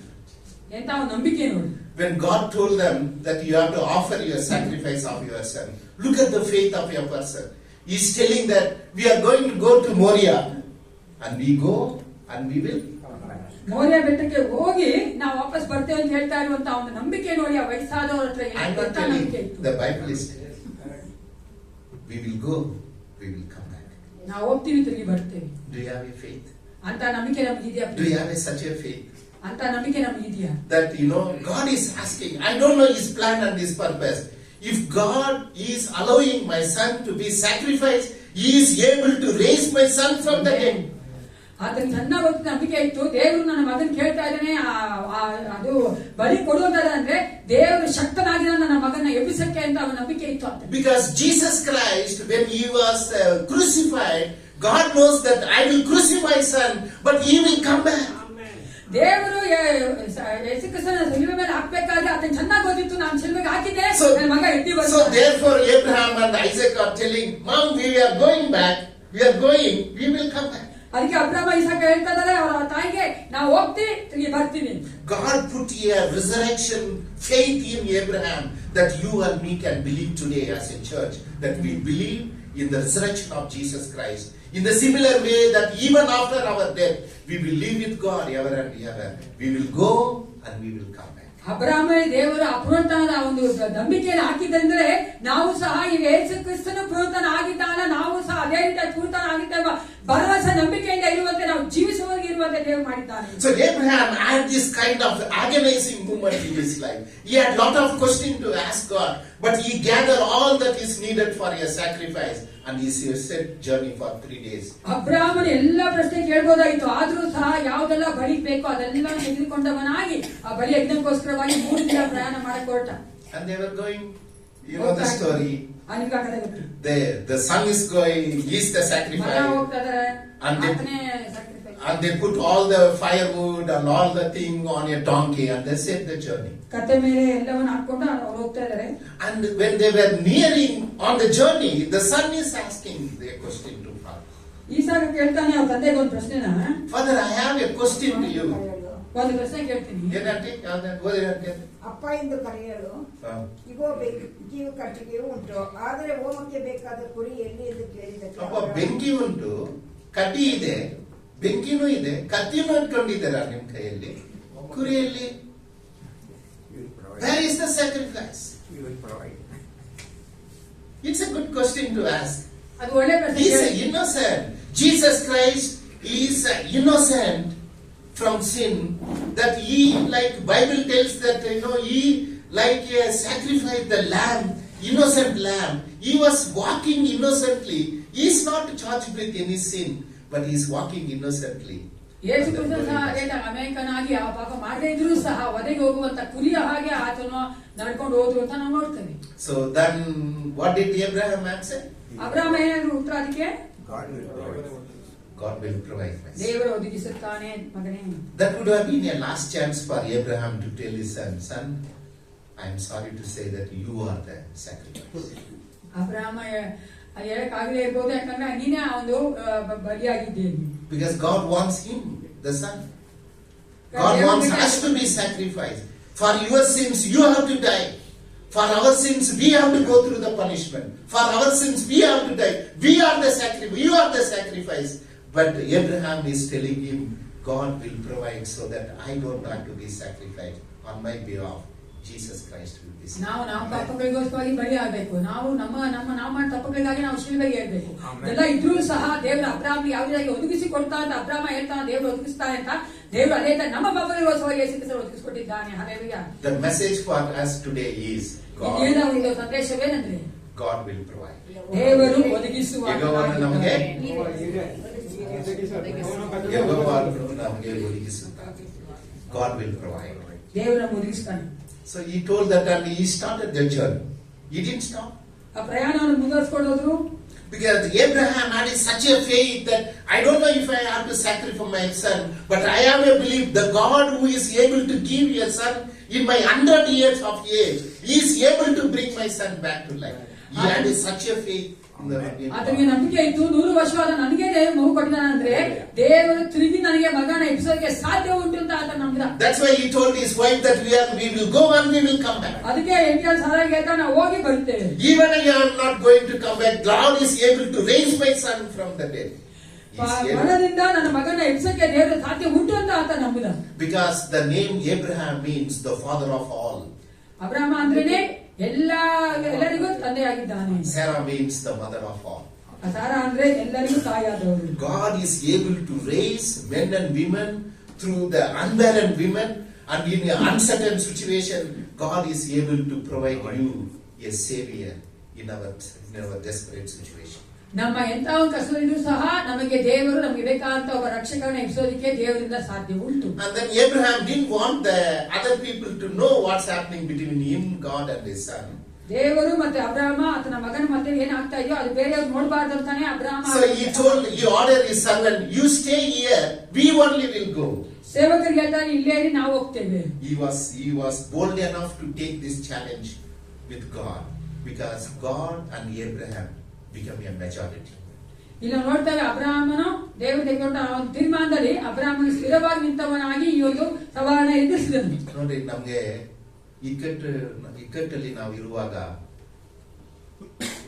ಒಬ್ಬರಾಗಿ ಹೋಗಿ ಅಲ್ಲಿ ಅದನ್ನು ಸಾಧಿಸೋದಕ್ಕೆ ನಮ್ಮಲ್ಲಿ ಆಗೋದಿಲ್ಲ. ಅದರಿಂದ ಏನ್ ಮಾಡ್ತೀವಿ, ನನ್ನ ಜೊತೆಲಿ ನೀನು ಬಾಮ, ನಾನು ಒಬ್ಬನೇ ಹೋಗ್ತಾ ಇದ್ದೀನಿ. But Abraham believed, with me and God, we are majority. He is able to give this. Abraham ಅನ್ಕೊಂಡ ನಾನು ತಾಯಿ ದೇವರು ಇರುವುದಾದ್ರೆ ಮೆಜಾರಿಟಿ ಆಗಿದ್ದೀವಿ, ನಾವೆಲ್ಲವನ್ನ ಮಾಡ್ತೇವೆ ಅಂತ. Are you feeling lonely in your crisis? ನಿಮ್ಮ ಕಷ್ಟಗಳಲ್ಲಿ ನೀವು ಏಕಾಂಗಿ ಆಗಿದ್ದೀರಾ? Do you think that you are left alone? ನೀವು ಒಬ್ಬರೇ ಆಗಿದ್ದೀರಿ ಅಂತ ಅನ್ಕೊಂತೀರಾ? Do you think that you don't know what is your future? ನಿಮ್ಮ ಮುಂದಿನ ಭವಿಷ್ಯ ಏನಂತ ನಿಮ್ಗೆ ಗೊತ್ತಿಲ್ಲ ಇದೆಯಾ? The message from Abraham is God and me are the majority. We will win this war. ಅಬ್ರಹಾಮನಿಂದ ಬರುವಂತ ಒಂದು ಮೆಸೇಜ್ ಅಂದ್ರೆ ನಾನು ದೇವರು ಸಾಕು, ನಾವು ಮೆಜಾರಿಟಿ ಆಗಿದ್ದೇವೆ, ನಾವೆಲ್ಲವನ್ನ ಎದುರಿಸ್ತೇವೆ ಅನ್ನುವಂತ So ಒಂದು ಸಂದೇಶ. he left all those men before climbing the mountain, and he said, "You stay here and keep praying for us." ಒಂದು ಪರ್ವತ ಏಳಕ್ ಮುಂಚಿತವಾಗಿ ಆತ ಹೇಳ್ದ ಆ ಸೇವಕರಿಗೆ, ನೀವು ಇಲ್ಲೇ ನಮಗೋಸ್ಕರ ಪ್ರಾರ್ಥನೆ ಮಾಡಿ, Keep praying for us. ನಮಗೋಸ್ಕರ ಪ್ರಾರ್ಥನೆ ಮಾಡಿ. We will go there. ನಾವೆಲ್ಲ ಹೋಗ್ತೀವಿ, We will offer sacrifice. ನಾವಲ್ಲಿ ಬೆಳಗಿನ ಅರ್ಪಿಸ್ಬಿಟ್ಟು We will come back. ನಾವು ಬರ್ತೀವಿ. He did not say that we will go there. We will offer sacrifice and I will come back. ನಾವು ಹೋಗ್ತೇವೆ, ನಾನು ಬರ್ತೇವೆ ಅಂತ ಹೇಳಿಲ್ಲ, ನಾವು ಹೋಗ್ತೇವೆ, ನಾವು ಬರ್ತೇವೆ. Because probably Abraham did not learn English, so he doesn't understand the grammar. Mostly ಅಬ್ರಹಾಮನಿಗೆ ಇಂಗ್ಲಿಷ್ ಬರ್ತಾ ಇರುವಾಗ ಅವ್ರಿಗೆ ಗ್ರಾಮರ್ ಗೊತ್ತಾಗ್ತಾ ಇದೆ, ಅದಕ್ಕೆ ನಾನು ಅನ್ನೋದು ಸರಿಯಾಗಿ ಹೇಳ್ತಿದ್ದೀನಿ. Because he didn't know the singular and plural. Because he is going to come singular. ಯಾಕಂದ್ರೆ ಏಕವಚನ ಬಹುವಚನ ಅಂತ ಗೊತ್ತಿಲ್ಲದೆ ಇರ್ಬೋದು, ಯಾಕಂದ್ರೆ ನಾನು ಅಂತ ಹೇಳ್ತಾ ಇರಲ್ಲ, ನಾವು ಅಂತಾರಲ್ಲ. Probably he would have said that we are going and after sacrifice I will come back. ನಾವು ಹೋಗ್ತೇವೆ, ಬಲಿಯಜ್ಞ ಆದ್ಮೇಲೆ ನಾನು ಬರ್ತೇನೆ ಅಂತ ಹೇಳ್ಬೇಕಾಯ್ತಾ. But he learned English well. He said that we are going and we will come back. ಅದಕ್ಕೆ ಚೆನ್ನಾಗಿ ಗೊತ್ತು ಭಾಷೆ, ನಾವು ಹೋಗ್ತೇವೆ, ನಾವು ಬರ್ತೇವೆ. Praise the Lord. We will go and we will come back. ನಾವು ಹೋಗ್ತೇವೆ, ನಾವು ತಿರುಗಿ ಬರ್ತೇವೆ. In our fight, in our adversity, in our difficult situation, God is telling us, we will go, we will come back. ನಮ್ಮ ಎಲ್ಲ ಸಂಕಟ, ನೋವು, ಕಣ್ಣೀರ ಒಂದು ಸನ್ನಿವೇಶಗಳಲ್ಲಿ ದೇವರು ಹೇಳ್ತಾರೆ, ನಾವು ಹೋಗ್ತೇವೆ, ನಾವು ಬರ್ತೇವೆ. So they went. You know the story. ಆಗೊತ್ತು ನಿಮ್ಗೆ ಕಥೆ. And then Isaac was kind enough to obey to his father, that he tied his hands ಈಸಾಕನು Abraham ಕೈಗೆ ಕಟ್ಟಬೇಕಾದ್ರೆ ಅದನ್ನು ವಿಧೇಯನಾಗಿದ್ದನು and placed him on the altar. ಆ ಒಂದು ಬಲಿಯಜ್ಞದ ಮೇಲೆ ಮಲಗಿಸಿದನು. And ಯಜ್ಞವೇದಿ ಮೇಲೆ Isaac was willing. ಆ ಈಸಾಕನು ಸಹ ಒಪ್ಕೊಂಡ್ನು. Bible doesn't tell that he was opposing his father. ಸತ್ಯವೇದ ಹೇಳಲಿಲ್ಲ ಆತನು ತಂದೆಗೆ ವಿರುದ್ಧವಾಗಿ ಮಾತಾಡಿದ. Jesus said that, Lord, if it is thy will, remove this cup. But yet, Lord, whatever your will be done. I am like Isaac, you lay down on the altar for sacrifice. Lord, you tie my hand on behalf of my children, that I will be a sacrifice. That I promised to Abraham. You promised to Abraham that God will provide. He provided us through his son Jesus Christ. ಅಲ್ಲಿ ನಾವು ನೋಡ್ತೇವೆ ಈಸಾಕನ ಹಾಗೆ ಯೇಸು ಕ್ರಿಸ್ತನು ಸಹ ಎಲ್ಲ ನಿನ್ ಚಿತ್ತ ಆದ್ರೆ ಆಗ್ಲಿ ಸಪ್ಪ, ಇಲ್ಲಾಂದ್ರೆ ಬೇಡ, ನಿನ್ ಚಿತ್ತ ಅಂತ ನಾನು ನಡೆಸು ಅಂತ ಹೇಳಿದ್ರೆ ನಾನು ತನ್ನ ಅದು ಶಿಲುಬೆಗೆ ಒಪ್ಪಿಸಿ ಕೊಟ್ಟನಲ್ಲ, ಅದನ್ನ ನಾವು ಇಲ್ಲಿ ನೋಡ್ತೇವೆ. So Abraham named the place called Jehovah Jireh. That means God is my provider. ದೇವರು ನಮಗೆ ಒದಗಿಸುತ್ತಾರೆ. ನಾವು ಯಾವಾಗ ಅದು ಉಪಯೋಗ ಮಾಡ್ತೀವಿ? ಜೆಹೋವಾ ಜೈರಾ, ಮೈ ಪ್ರೊವೈಡರ್ ಒಂದು ಇಂಗ್ಲಿಷ್ ಹಾಡಿದೆ. ನಮ್ಗೆ ಏನಾದ್ರೂ ಅವಶ್ಯಕತೆ ಬಂದ್ರೆ, ನಮ್ಗೆ ಊಟ ಇಲ್ದಿದ್ರೆ, ಬಟ್ಟೆ ಇಲ್ದಿದ್ರೆ, ಮನೆ ಇಲ್ದಿದ್ರೆ ಜೆಹೋವಾ ಜೈರಾ ಅಂತ ಹಾಡ್ತೀವಿ. ಪ್ರಿಯರೇ, ಜೆಹೋವಾ ಜೈರಾ ಅಂದ್ರೆ ಸಾಮಾನ್ಯವಾಗಿ ಈ ಪ್ರಪಂಚದಲ್ಲಿ ನಮಗೆ ಇರುವ ವಸ್ತುಗಳಲ್ಲಿ ಅಲ್ಲ. ಜೆಹೋವಾ ಜೈರಾ ಅಂದ್ರೆ ಆತನು ನನಗೆ ಒದಗಿಸಿ ಕೊಡುವನು, ನನ್ನ ಪಾಪದಿಂದ ಬಿಡುಗಡೆ ಮಾಡಿ ನನಗೆ ಒಳ್ಳೆ ಧೈರ್ಯವನ್ನು ಕೊಡುವುದಕ್ಕಾಗಿ, ನನಗೆ ಒಂದು ಜೀವನವನ್ನು ಕೊಡುವುದಕ್ಕಾಗಿ ದೇವರು ಜೆಹೋವಾ ಜೈರಾ ಅಂತ ಹೆಸರಿಟ್ಟಿದ್ದಾರೆ. Not for material blessing. Jehovah Jireh is not a material blessing. Jehovah Jireh is the savior of this world. Jesus Christ, our Lord, is the one. That is the Christmas. That is the coming of the Lord Jesus Christ. ಅದೇ ಯೇಸು ಕ್ರಿಸ್ತನ ಬರುವಣ. So they called it the Advent season, the coming of the Messiah, Jesus. ಯೇಸುವಿನ ಬರುವಣ ಅಂತ ಹೇಳ್ತಾರೆ ಈ ಕಾಲಗಳಲ್ಲಿ. So what God promised to Abraham is fulfilled in his son, through his son Jesus Christ. ಅಬ್ರಹಾಮನಿಗೆ ವಾಗ್ದಾನ ಮಾಡಿದನ ದೇವರು ತನ್ನ ಮಗನ ಮೂಲಕವಾಗಿ ಪೂರೈಸ್ತಾ ಇದ್ದಾನೆ. So God prophesied this greater coming of Jesus Christ as a Messiah to Abraham thousands and thousands years before. ಸಾವಿರಾರು ವರ್ಷಗಳ ಮುಂಚೆನೇ ಅಬ್ರಹಾಮನಿಗೆ ದೇವರು ಯೇಸು ಕ್ರಿಸ್ತನ ಬರುವಳ ಕುರಿತಾಗಿ ಒಂದು ಪ್ರವಾದನೆಯಾಗಿ ಮಾಡಿದ್ದಾನೆ. So as we enter into December month in the spirit of Christmas, ಆ ಒಂದು ಕ್ರಿಸ್ಮಸ್ ಸ್ಪಿರಿಟ್ ಒಂದಿಗೆ ನಾವು ಡಿಸೆಂಬರ್ ಬರ್ಬೇಕಾದ್ರೆ Remember, Jehovah Jireh, God will provide. We will go and we will come back. ಯೆಹೋವ ಈರೆ ಅಂದ್ರೆ ಆತನು ಒದಗಿಸುತ್ತಾನೆ, ನಾವು ಹೋಗ್ತೇವೆ, ನಾವು ಬರ್ತೇವೆ. Okay? If you know the song Jehovah Jireh in Kannada, we can sing before we close it. May the Lord, ಗೊತ್ತಿಲ್ವಾ? May the Lord bless each one of us. ದೇವರು ನಮ್ಮೆಲ್ಲರನ್ನು ಆಶೀರ್ವದಿಸಲಿ.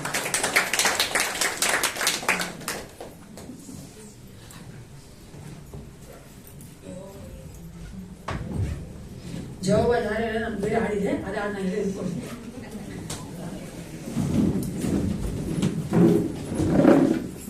ದೇವರು ತಾನು ಮಟ್ಟಿಗೆ ಮಾತನಾಡಿದ್ದಾರೆ. ನಿಜವಾಗ್ಲೂ ಸಹ ನಾವು ಯೇಸು ಕ್ರಿಸ್ತನ ಬರೋಣ, ಮೊನ್ನೆ ಬರೋಣ, ಕ್ರಿಸ್ಮಸ್ ಆಚರಣೆ ಮಾಡಬೇಕಾದ್ರೆ ನಾನು ಯಾವಾಗಲೂ ಇಷ್ಟಪಡೋದು ಅರ್ಥಗರ್ಭಿತವಾಗಿ ಮಾಡ್ಬೇಕಾದ್ರೆ ದೇವರು ನಮಗೆ ಒದಗಿಸಿಕೊಟ್ಟಿದ್ದಾನೆ. ಯಾರನ್ನ? ರಕ್ಷಕರನ್ನ ಒದಗಿಸಿಕೊಟ್ಟಿದ್ದಾನೆ. ಆ ರಕ್ಷಕನು ಬೇರೆ ನಾವು ಯಾವಾಗ ರಕ್ಷಣೆಗೆ ಬಂದಿದ್ದಲ್ಲ ಮಾತ್ರ ಅಲ್ಲ ಪ್ರಿಯರೇ, ಪ್ರತಿ ದಿನವೂ ನಮಗೆ ಅದು ರಕ್ಷಕನಾಗಿ ಇದ್ದಾನೆ. ಎಲ್ಲದರಲ್ಲೂ ನಮ್ಮ ರಕ್ಷಿಸಿ ನಡೆಸ್ತಾ ಇದ್ದಾನೆ. ಅಂತ ದೇವರನ್ನ ಮತ್ತೊಂದು ಒಂದು ಆಟ ಮೂಲಕವಾಗಿ ಮಯಪಡಿಸುವಂತೆ, ಸ್ತೋತ್ರ ಮಾಡುವಂತೆ ನಂತರ ನಾವು ಪ್ರಾರ್ಥನೆ ಮಾಡ್ತೀವಿ.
ಅಬ್ರಹಾಮನಿಗೆ ಮಾಡುವಂತ ವಾಗ್ದಾನವನ್ನ ಯೇಸು ಕ್ರಿಸ್ತನ ಮೂಲಕವಾಗಿ ನೆರವೇರಿಸಿಕೊಟ್ಟಿಲ್ಲ. ಅಪ್ಪ, ಈ ಲೋಕದಲ್ಲಿರುವ ಪ್ರತಿಯೊಬ್ಬ ಮನುಷ್ಯನಿಗೆ ನೀವು ರಕ್ಷಕನ ಒದಗಿಸಿಕೊಟ್ಟಿಲ್ಲ. ಅದಕ್ಕಾಗಿ ನಿನಗೆ ಸ್ತೋತ್ರ ಉಂಟಾಗಲಿ. ಆ ಒಂದು ರಕ್ಷಣಾ ಮಾರ್ಗದಲ್ಲಿ ಬರುವಂತೆ ನಮಗೆ ಕೃಪೆ ಕೊಟ್ಟು ಈ ಕರ್ತನೆ ಎಷ್ಟು ಪ್ರೀತಿ ಮಾಡಿದೆ, ಅದಕ್ಕಾಗಿ ನಿನಗೆ ಸ್ತೋತ್ರ ಉಂಟಾಗಲಿ. ರಾಜ, ನಮ್ಮ ಸಭೆಗೆ ಸೇರುವಂತ ಪ್ರತಿಯೊಬ್ಬ ಮಕ್ಕಳನ್ನ, ಪ್ರತಿಯೊಂದು ಕುಟುಂಬಗಳನ್ನ ಆಶೀರ್ವದಿಸೋದಕ್ಕೆ ನಾನು ಬೇಡುತ್ತೇನೆ. ಸ್ವಲ್ಪ ಅಪ್ಪ, ನೀನು ಬಂದು ಕರ್ತನೆ ನಮ್ಮ ಕುಟುಂಬಗಳಲ್ಲಿ ಕರ್ತನೆ ರಕ್ಷಕನು ಒಡೆಯನಾಗಿದ್ದು ಕರ್ತ ನಿನ್ನ ಲೋಕಕ್ಕೆ ಬರೋವರೆಗೂ ನಮ್ಮ ನಡೆಸಿಕೊಡಬೇಕು. ನಾನು ಅರ್ಪಿಸಿಕೊಡುತ್ತೇನೆ ಅಪ್ಪ. ಪ್ರತಿಯೊಬ್ಬರನ್ನು ಆಶೀರ್ವದಿಸಿ ಬಲಪಡಿಸಿ ನಡೆಸಿಕೊಡು. ಯೇಸು ಕ್ರಿಸ್ತನ ನಾಮದಲ್ಲಿ ಪ್ರಾರ್ಥನೆ ಒಳ್ಳೆಯ ಪಿತನೇ, ನನ್ನ ಮನವೇ